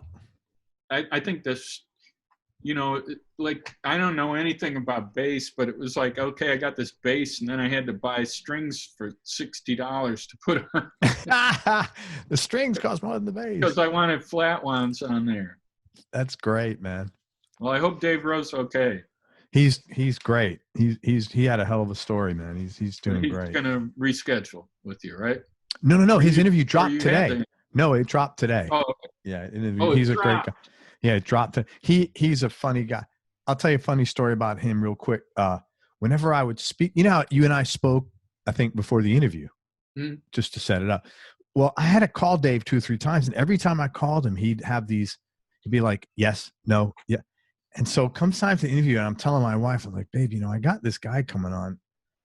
It just gives me one-word answers. I don't know what I'm going to say on the interview. Get on the interview. He is a fireball, he is like full of exploding of Dave Rowe personality. He's just a really funny and effusive, energetic, very direct, very straightforward, perfect, right? After the interview, I said, Dave, what the fuck was it, man? Every time I called you, it was like you're in a deposition. You give me these one-word answers. I didn't know what to expect. He goes, just whenever you called me, I happened to be in a session. And I didn't want to not take your call, but I couldn't talk. So I had to be super, super brief. I was like, I said, I'm glad you told me. And I'm glad that I, didn't, we went forward and everything, but I knew that had to be something, versus, seeing I said, maybe I was thinking you didn't take your meds or something, or you did take your meds, because this interview was not what I expected. Well, the coach could have said, don't leave it in the locker room. Yeah, but it was hilarious, man. It was hilarious.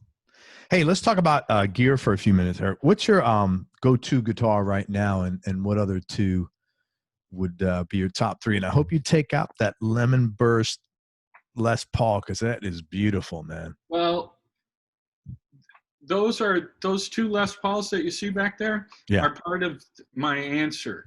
I had some spinal problems almost 15 years ago, like severe spinal problems, and that I worked on with physical therapy. But it also got me thinking, I never had a hobby until I discovered the bicycle. And bicycle is like a really all-encompassing thing that's positive in so many ways. But on bicycles, a lot of it is about lightweight parts and blah, blah, blah. So when I had this spinal problem, then I started looking at my equipment the way somebody looks at their bike. And for my amps, I got aftermarket pine cabinets that reduced the weight. I got a Neo speaker that reduced the weight. And then I found out about the chambered Les Pauls. Like those 2 Les Pauls are both chambered, meaning that they have not the Swiss cheese holes. They have a big area that's hollowed out, So those got me started on the thing. And now when you ask about what's my favorite guitar right now, it's kind of hard to answer, because I ordered a custom guitar that was chambered with alder and a spruce top. It's like another guitar that I have, and it took a long time for it to come in. And while it did, another guitar builder, we know these guys. There's a lot of these small builders are just so fantastic. And another guitar builder that I know, he came out with this sort of bass model. Well, so I'm going to have to show you 2. Yeah, man. Right. Do your thing. Awesome. Thank you. The first one, this is the Stone Tree Roscoe Deluxe. And it's all hollow in here, So for people listening, it looks like a sky blue telly with a Bigsby and 2 P90s. it's kind of off center. See, Yeah, like, it's not like an exactly like a telly. right, sort of offset with a rosewood neck. It looks like Yeah, rosewood fingerboard. And these are Lindy Fralin pickups, P90 types that are hum canceling. Mm-hmm. And this, what looks like a Bigsby, is actually a made by Callahan. Oh yeah. And he doesn't have these on his website. You have to call. And it's just like a better Bigsby. But this is an inspirational guitar. Even with all this stuff, and it's got the alder and beautiful guitar, man. Really even pretty. with all this stuff, this is just under 7 pounds. That's great. And you know, only in the music business do you hear things like you just said. This is a great product. He doesn't have it on his website. You got to call him. Like, fuck, any other business, they'd be like blasting emails out about this. Not in the music industry. It's really weird. Even like acoustic, like that's pretty loud. Yeah, it's really nice. I don't know the Zoom audio. So no, that's great. I can hear it loud. Okay, then there's another one. This is by a guy, and that was made by Scott Platts. He used to be in Wyoming. The brand is called Stone Tree, mm-hmm. and he's now in Idaho. And that's like, you can find him on Facebook at Stone Tree Custom Guitars. Now this one is the Swope Biscayne model. And Same guy? No, this is a different guy. Chris Swope, who used to work for Sadowski. Sure. Sadowski is the best repair guy ever in New York City. And every guy who worked at his shop is what I call commitment to excellence level hair, you know? So every one of his guys that's gone on is great. And Chris Swope, he went from Sadowski. He worked at Gibson Custom for a while. Now he makes his own guitars. Like Ron Wood plays one. Wow. Kenny Vaughn plays one. I had Kenny on the show. Funny dude. And I know Kenny from my band from Wyoming, played gigs with his band from Colorado. From Colorado, yeah, right. The Johnny Three. The Dirty Dogs and the Johnny Three. That's funny, man. So, but Chris Swope his guitars are pretty fancy, but if you know the history of the Chevrolet Biscayne, the Biscayne was the cheapest Chevy they made. Like, I don't even know if it had a radio. So this is like, it's got Naugahyde on the sides. Oh my God, that's wild. The top and the back are Formica, like, you know, some laminate.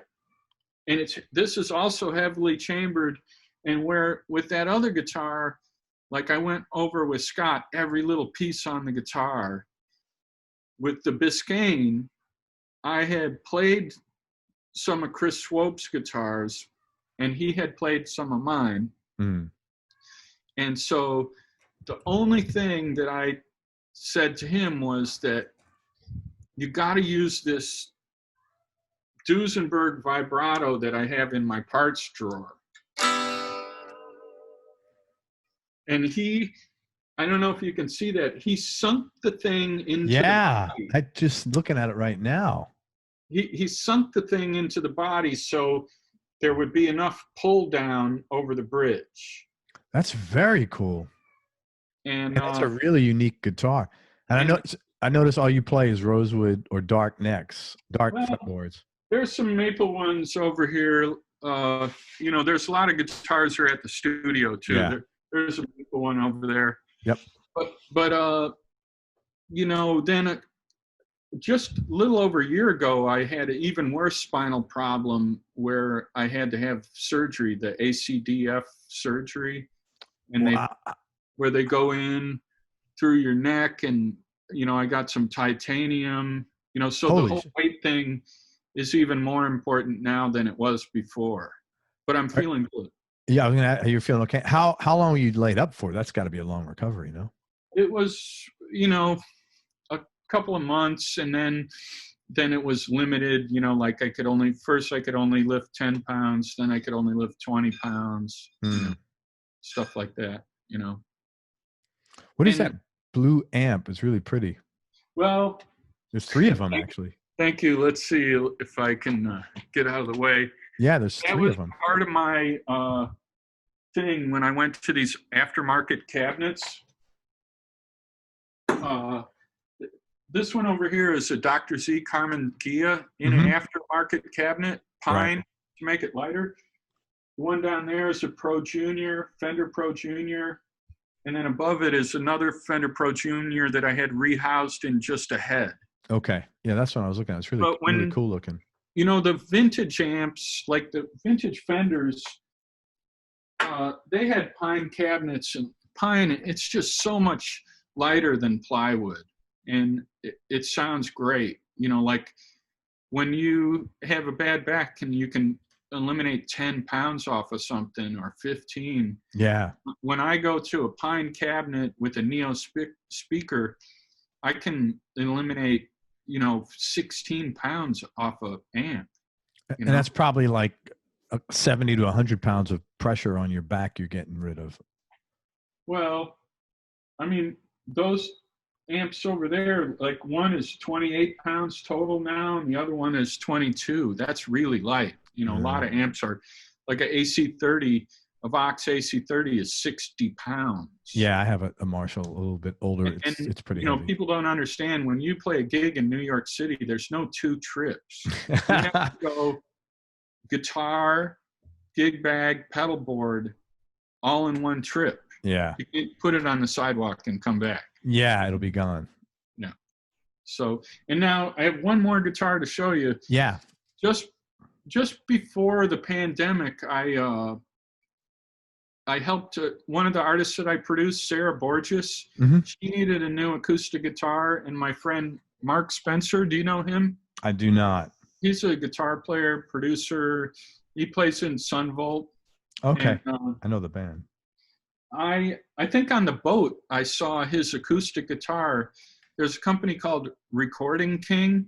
Yeah, I know that company for sure. They're very affordable. Yep. And so we got one for Sarah, and then I got a couple of them for the studio. And gosh, these things came in so nice. It's just like...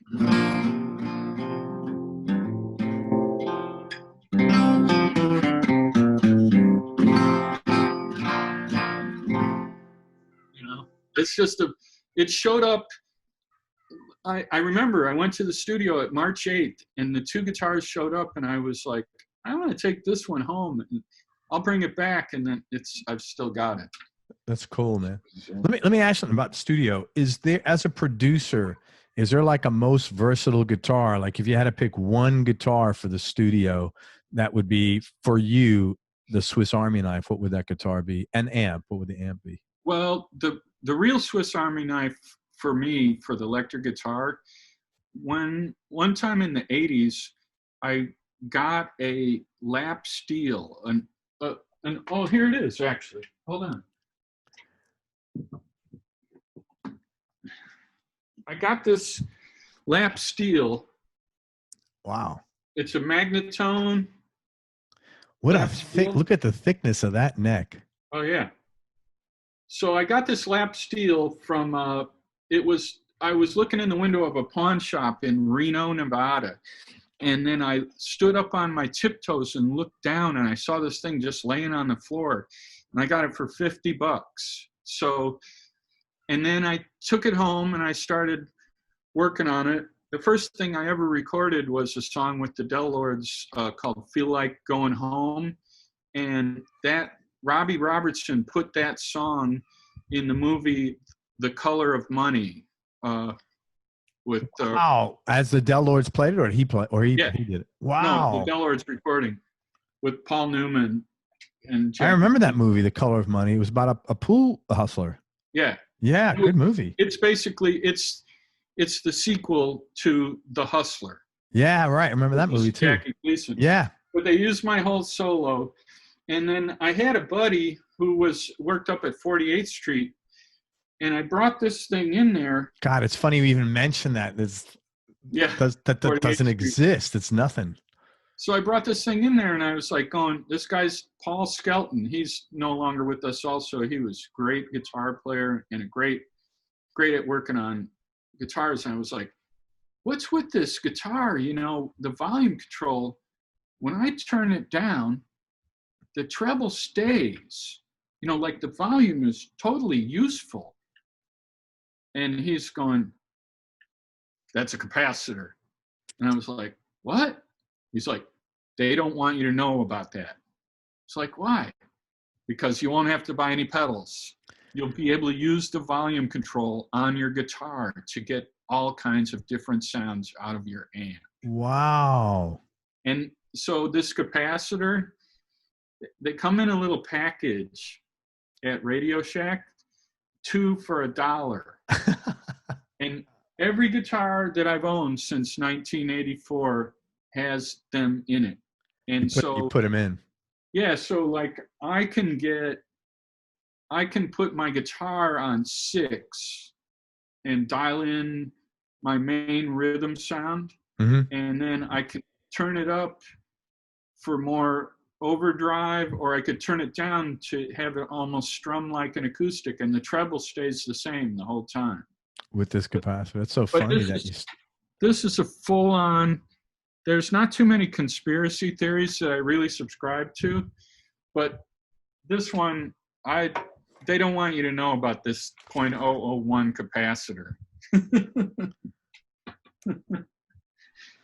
So that's your Swiss Army knife guitar? No, the capacitor makes... The capacitor makes every guitar Swiss Army knife for me.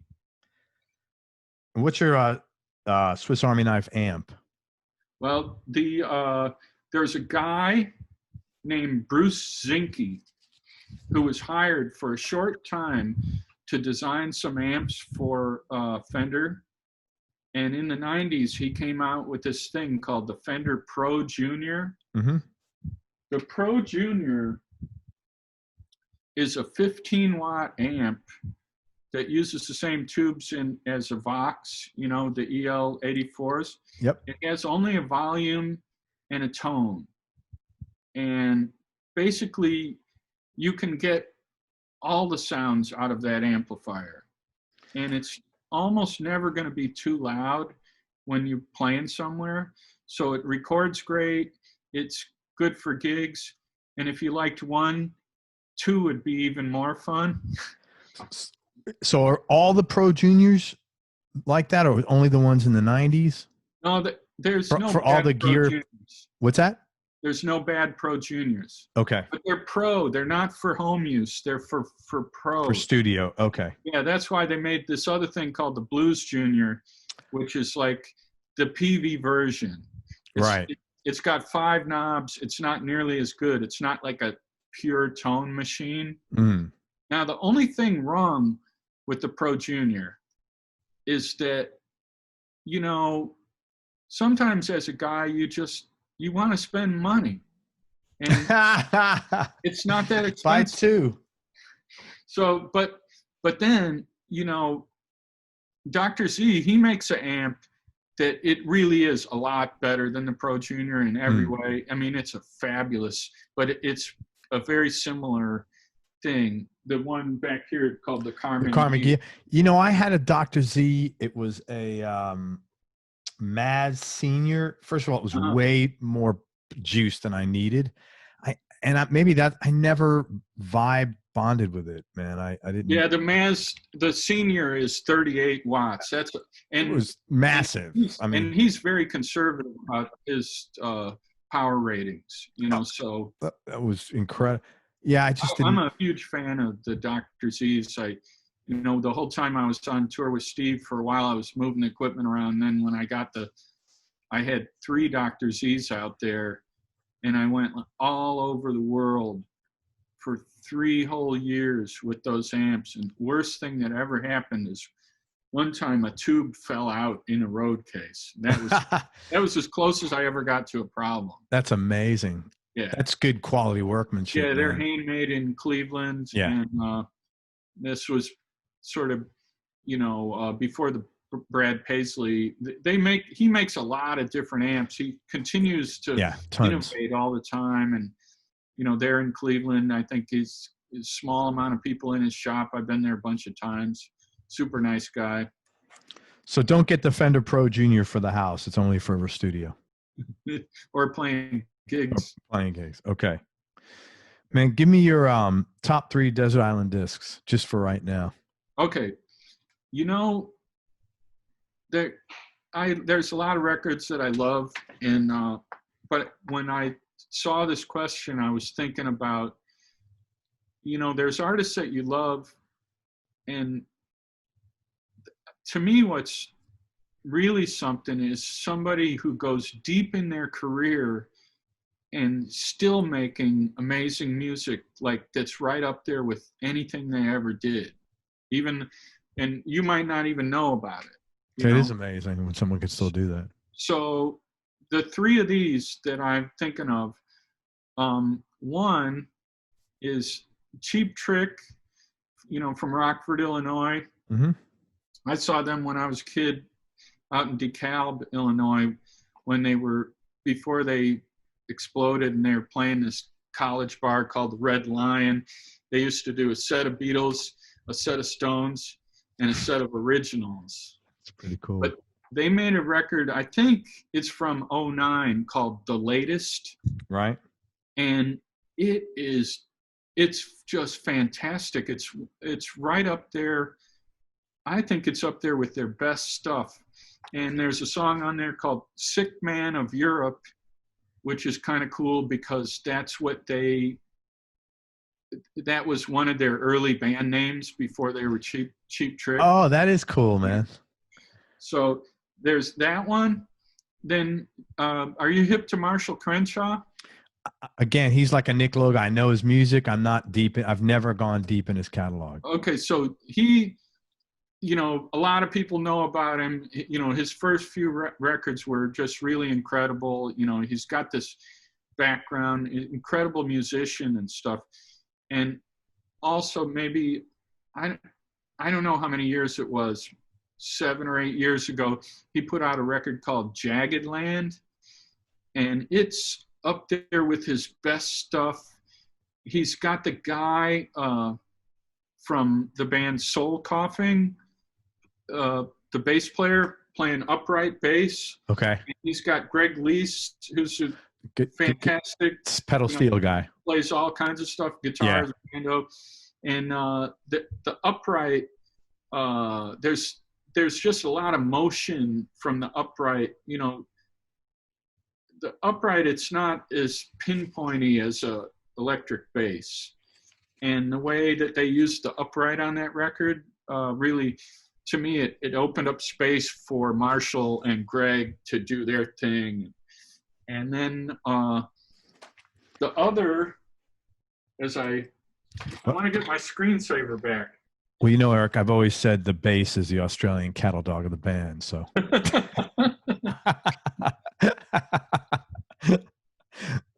Okay, my computer. Okay, so my favorite record, my Desert Island disc, and this one carries my own personal money-back guarantee. This means if you buy this record, Craig, and you don't like it, I will buy it back from you, even though I have nothing to do with this record.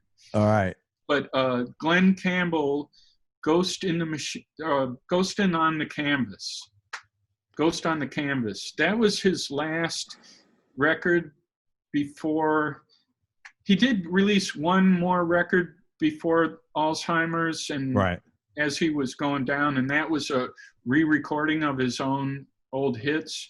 But Ghost on the Canvas is an amazing record, and there's a young guy named Julian Raymond. Do you know him? Do not. Dude, this has like been an education for me with you here. He produced the record, and it's got a lot of guests on it, and it's got different songs. People, like there's the title song is a Paul Westerberg song. Yeah. And he's got a song from Teddy Thompson. He's got a lot of stuff. And then there's some originals on there where Julian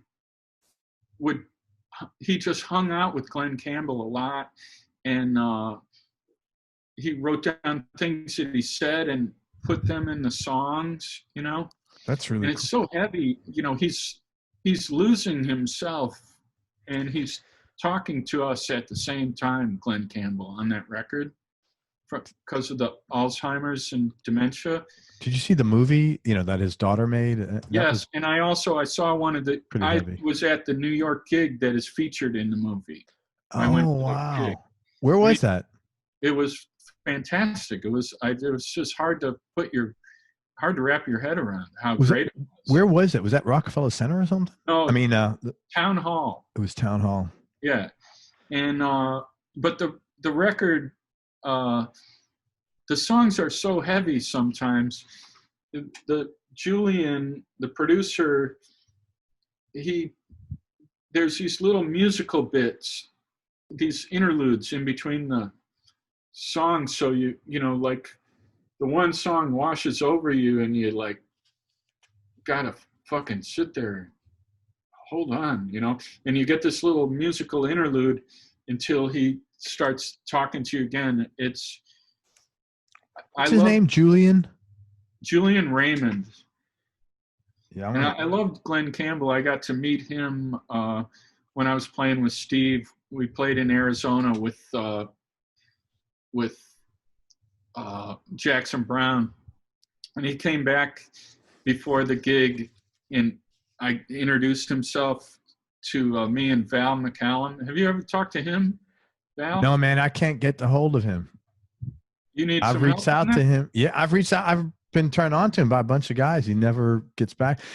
I would suspect, based upon what I know about musicians, that he's thinking another guy is going to come on my show and talk about the Man from U.N.C.L.E. Oh.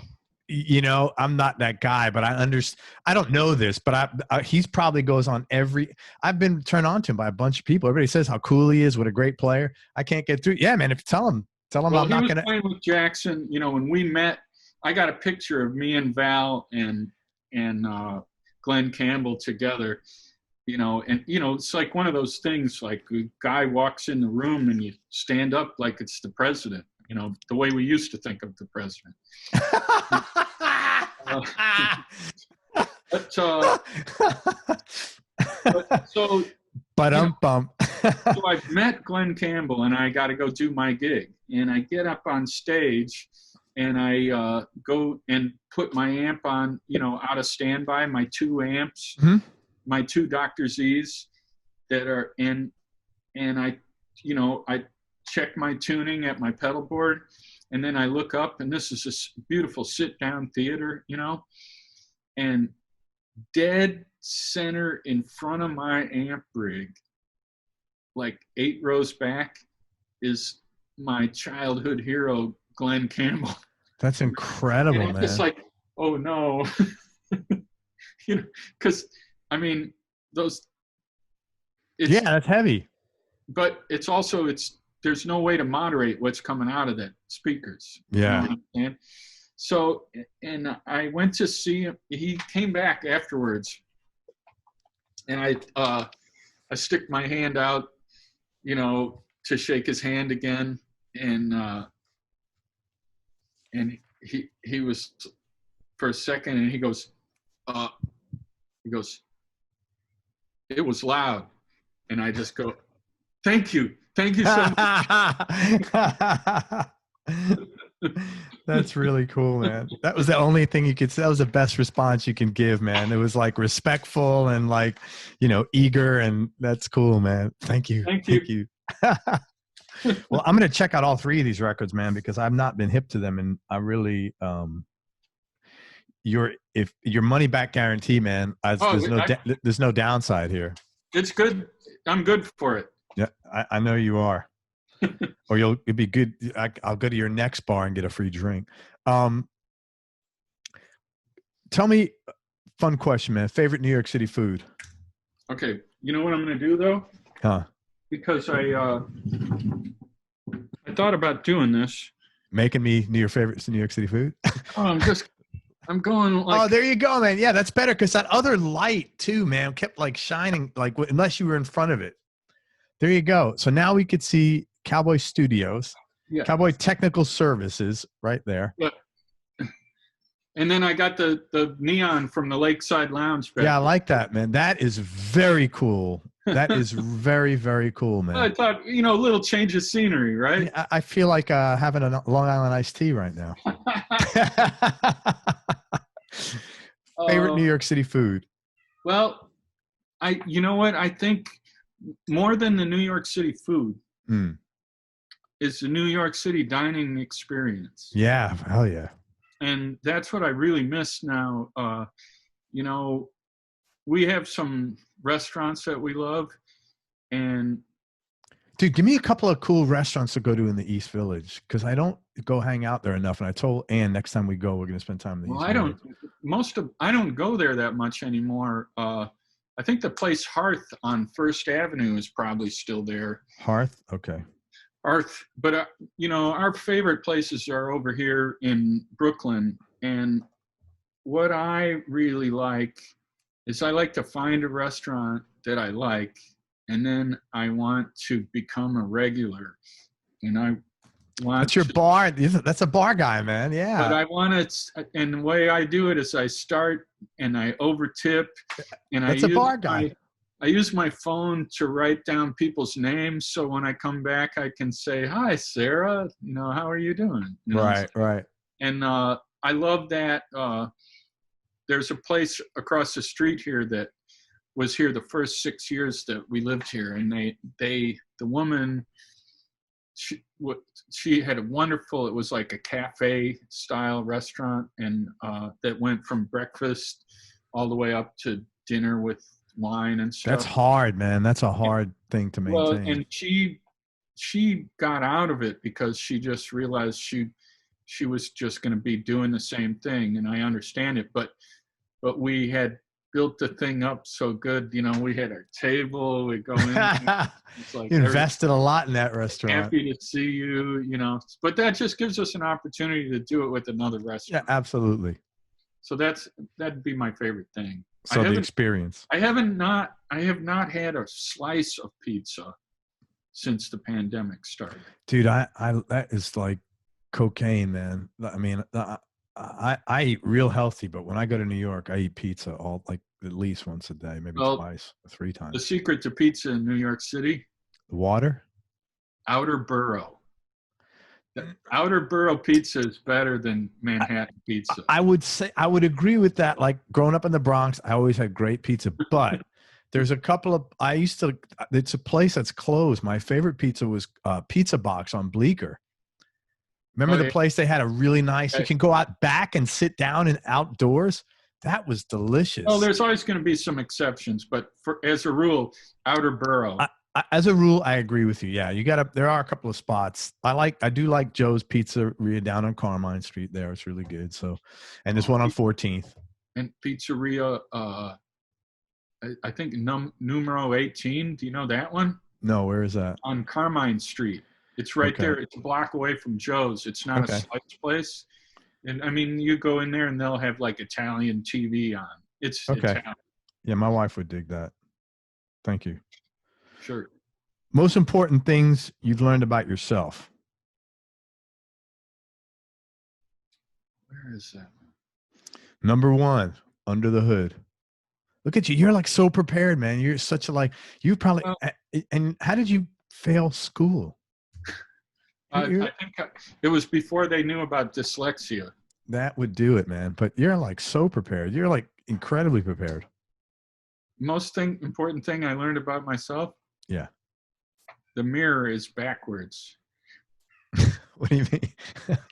What do you mean? Well, when you think you're looking at yourself, you're really not. How do you figure? You're looking at the mirror, and that's backwards. So, yeah, I guess. Step back a little further. That's for me. I got to step back a little further. All right. What makes you happy? Cooking and riding the bicycle. Man, do you know Mark Platty? I do not. He's a guy in the city, man. He rides his bike all the time. He was an engineer, worked with Bowie, bass player. He's always riding. I may know that name. Yeah, the bicycle kind of appeared when I was playing with Steve. Before one of our tours, the tour manager said, hey, we're putting a bike rack on the back of the bus. and there's only one spot. If you want it, you better call it. And I didn't have a bike. I said, yeah. And then I went and got a bike, and just like instantly, it just felt like it changed everything, and since then I've had lots of different bikes, and, the bikes they're so much like guitars, and bike shops are like guitar shops. Yeah, they are. But just, I realized, music, if you're really deep into it, like, it's not my hobby. It's like my calling. Yeah. So it's not, I don't get the release that somebody does if it's their hobby. Like I do. Yeah, I totally understand that, man. I do, really do. And that's where the bicycle, it was like, wow, I get it. It's a hobby. This is great, And it's also, like when, there's some activities where you have to go somewhere to start doing them. Like if you're going to play golf, you have to get to the golf course. Yeah. Or there's a lot of prep for that. But the bicycle, once you're on it, you're already on it. Even if you're going, like I usually just go to the park to do laps. But once I'm on it, I'm on the bike. Yeah. There's no prep. No, you're just there. And cooking, I think, is probably the closest thing to producing records. Cooking's the number one hobby of musicians. Yeah. I mean, in my 700 something interviews, it's like the number one. I think for producing and cooking, you need confidence and experience.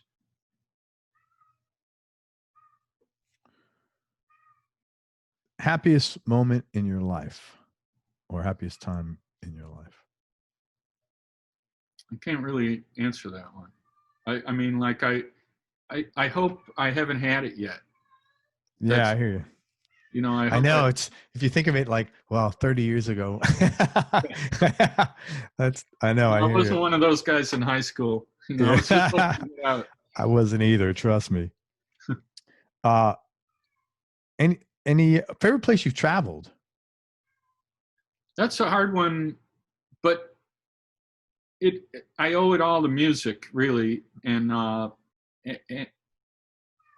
really owe it all to music. There's so many. I mean, travel in itself has brought me so much perspective, and it's really hard, sometimes when you have try to have these sort of political discussions with old friends from the Midwest or something.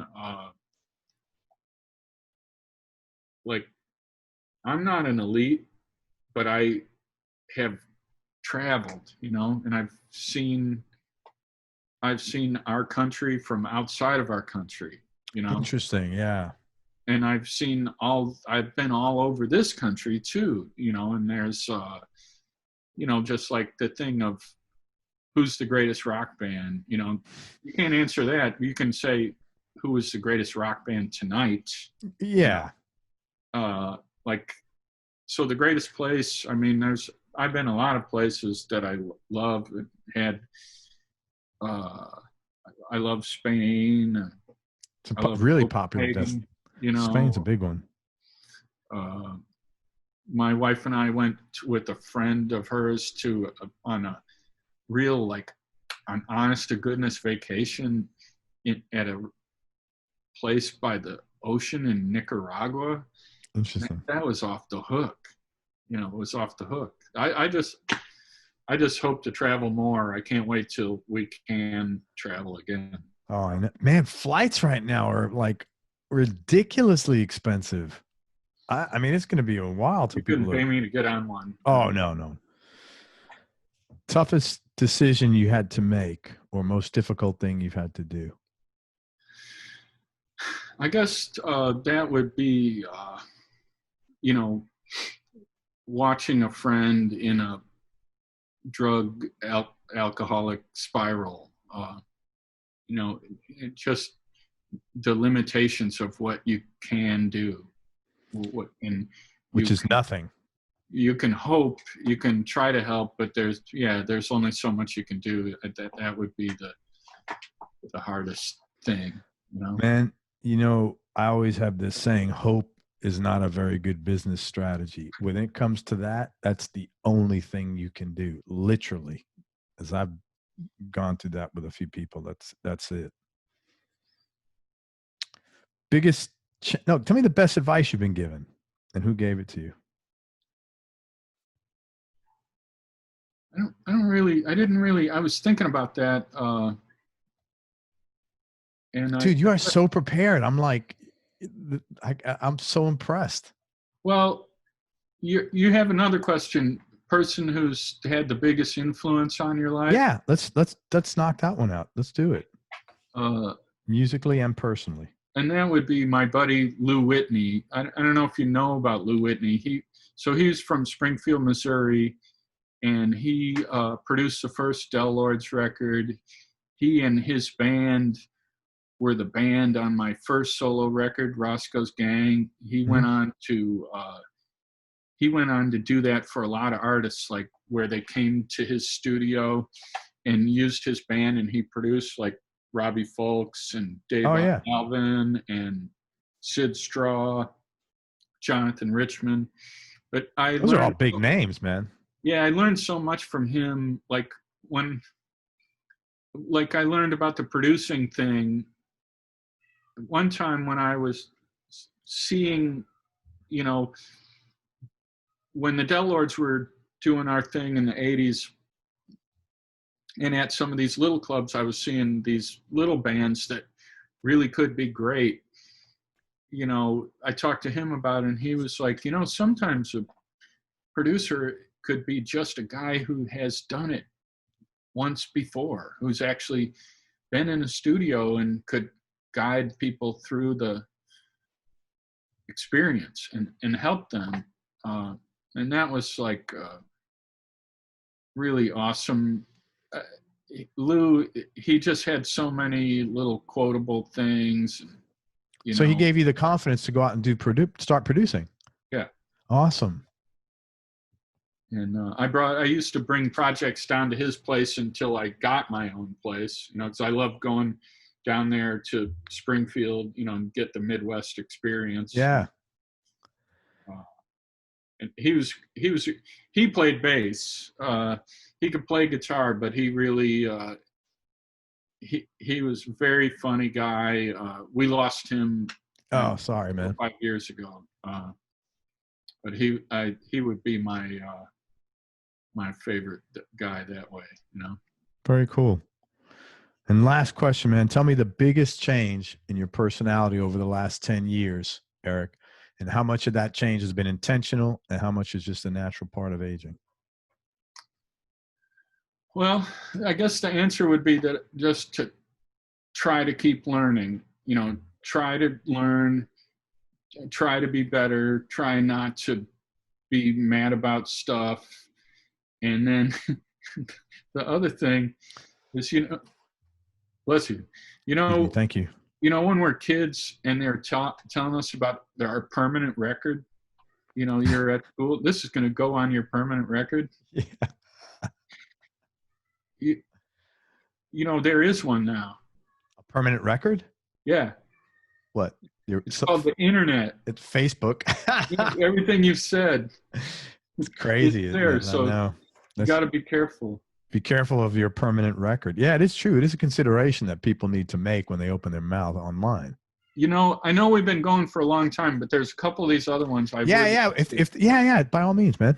You put time and effort into it, definitely. There was the one most important thing your father taught you. Yeah, we didn't really talk about your parents, so let's do that, man. Do you want to ask it to me, or do you want? No, just go ahead, man. Okay. Do your thing. Yeah. So you take over right now, Eric. My dad was a straight commission salesman. He sold steel buildings. The company that they're called Butler Buildings. They were like the high quality version of a warehouse type thing. And for people that don't know, straight commission means you only get paid if you sell the buildings. There's no salary. There's no nothing. You know, it's just like, and my dad never explained this to me. He never sat me down and talked to me about it, but I watched him. And, you know, I watched him. So if he didn't have the income, back in the old days, if you had a relationship with the bank, you could get some money, you know, get a note from the bank, they called it. But more than anything, you know, when you're a freelancer, when you're a musician or an engineer or producer or an artist,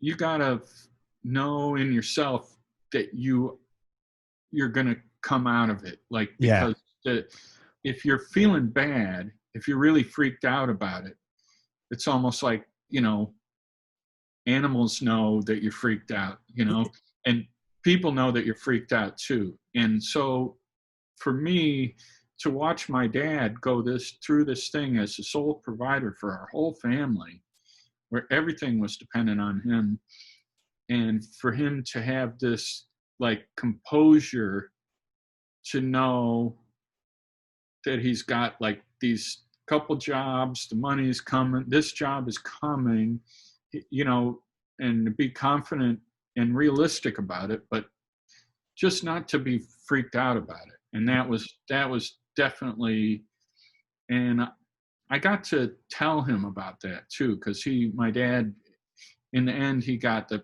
pancreatic cancer and he was sick for a long time, but he actually felt a little better for a while, and I was going home all the time, and I got to tell him about that, and I was glad that I could, because it's been a really big thing for me. It's not typical or a regular lesson that someone could teach you, you know?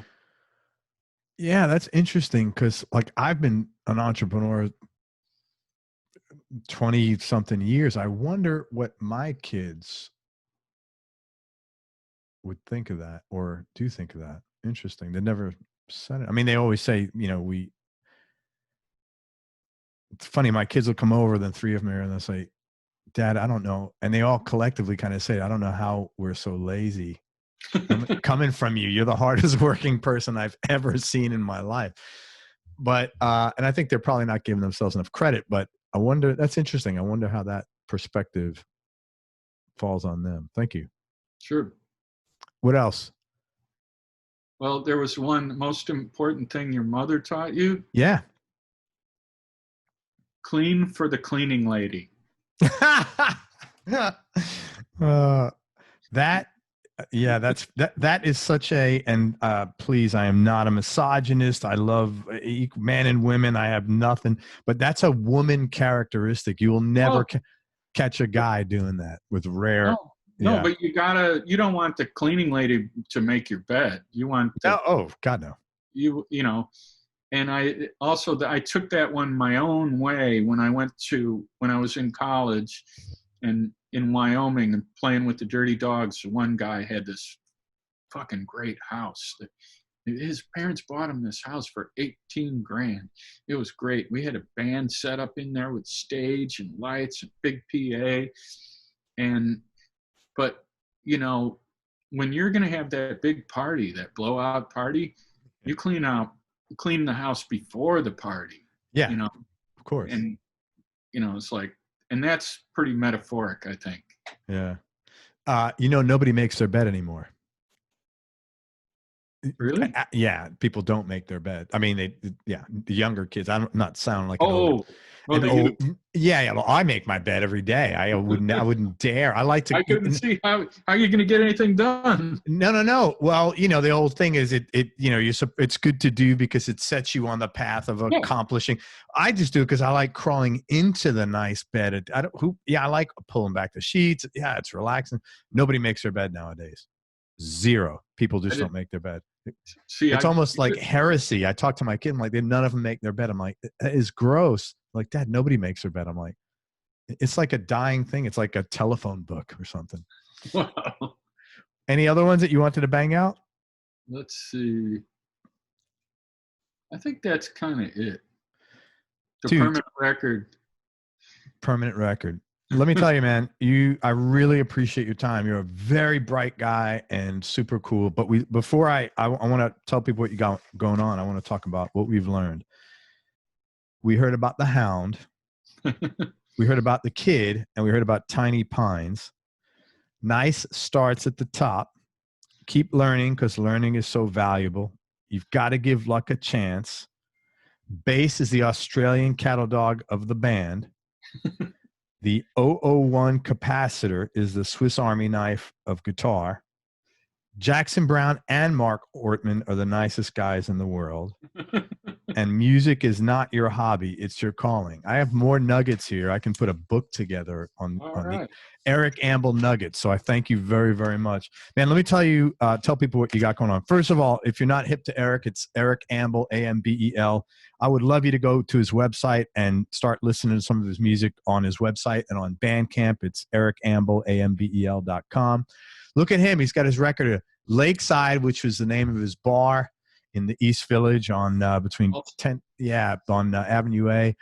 That is not Eric Ambel, but it's a good record. That's the first record I ever bought. Is it really? Very cool. It's a new copy. I was going to say, if that's the original, man, you could retire right now.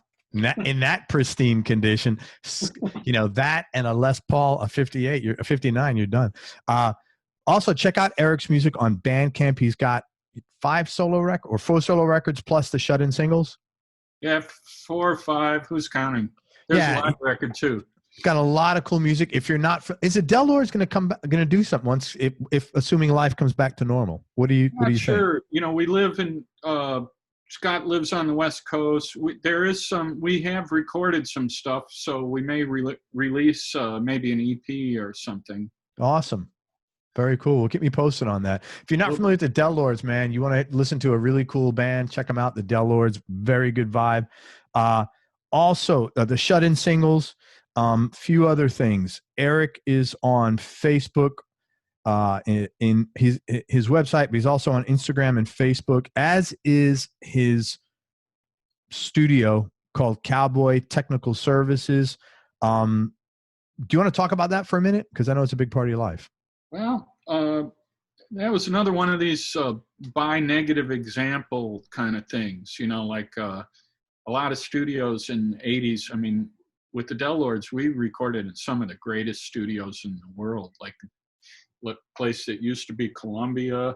Oh, wow. A&R, that's where Bob Dylan recorded, or Cherokee out in LA, or Capitol, or, a lot of these great studios. A lot of them, you would go to the studio and they'd have one twin reverb and maybe a B15. And so and also a lot of places were in kind of, it would be remarkable that you'd go to these famous places and some of the gear wouldn't be working. That's pretty weak. That sort of made us want to get our own place. And our place is kind of set up, Daniel Lanois, he kind of made a name for having these improvised studios where it wasn't a separate control room and live room, where everybody was in the same room together. And that's what Cowboy Technical Services is. Kind of, yeah. And I mean, there's historical, like the band's second record, the Brown record, that was made that way at Sammy Davis Jr.'s pool house. It's just kind of the first time that we worked that way, it was like, wow, this is astonishing how quickly things come together, Yeah, because it's not like you're performing for somebody. You're all in it together. I could see that psychology. There's other really positive things. Like I've never seen, in all the time I've been recording, I've never seen anybody do a really good job with guests at the studio. You have the band and the engineer and the producer, and this is really intimate stuff, Very and much. Everybody has their role, and then as soon as an extra person is there, it seems to throw everything off. It's like, I don't care how much you love your baseball team, you don't get to bring a folding chair and put it out by second base. Yeah, right. And the So this is like the no control room setup is almost like a self-cleaning oven for that. You know, you don't have if your guest wants to come by and have lunch, cool, and they play them a song, okay, you got to go because we're getting back to work, you know. Good. Yeah, man. Good.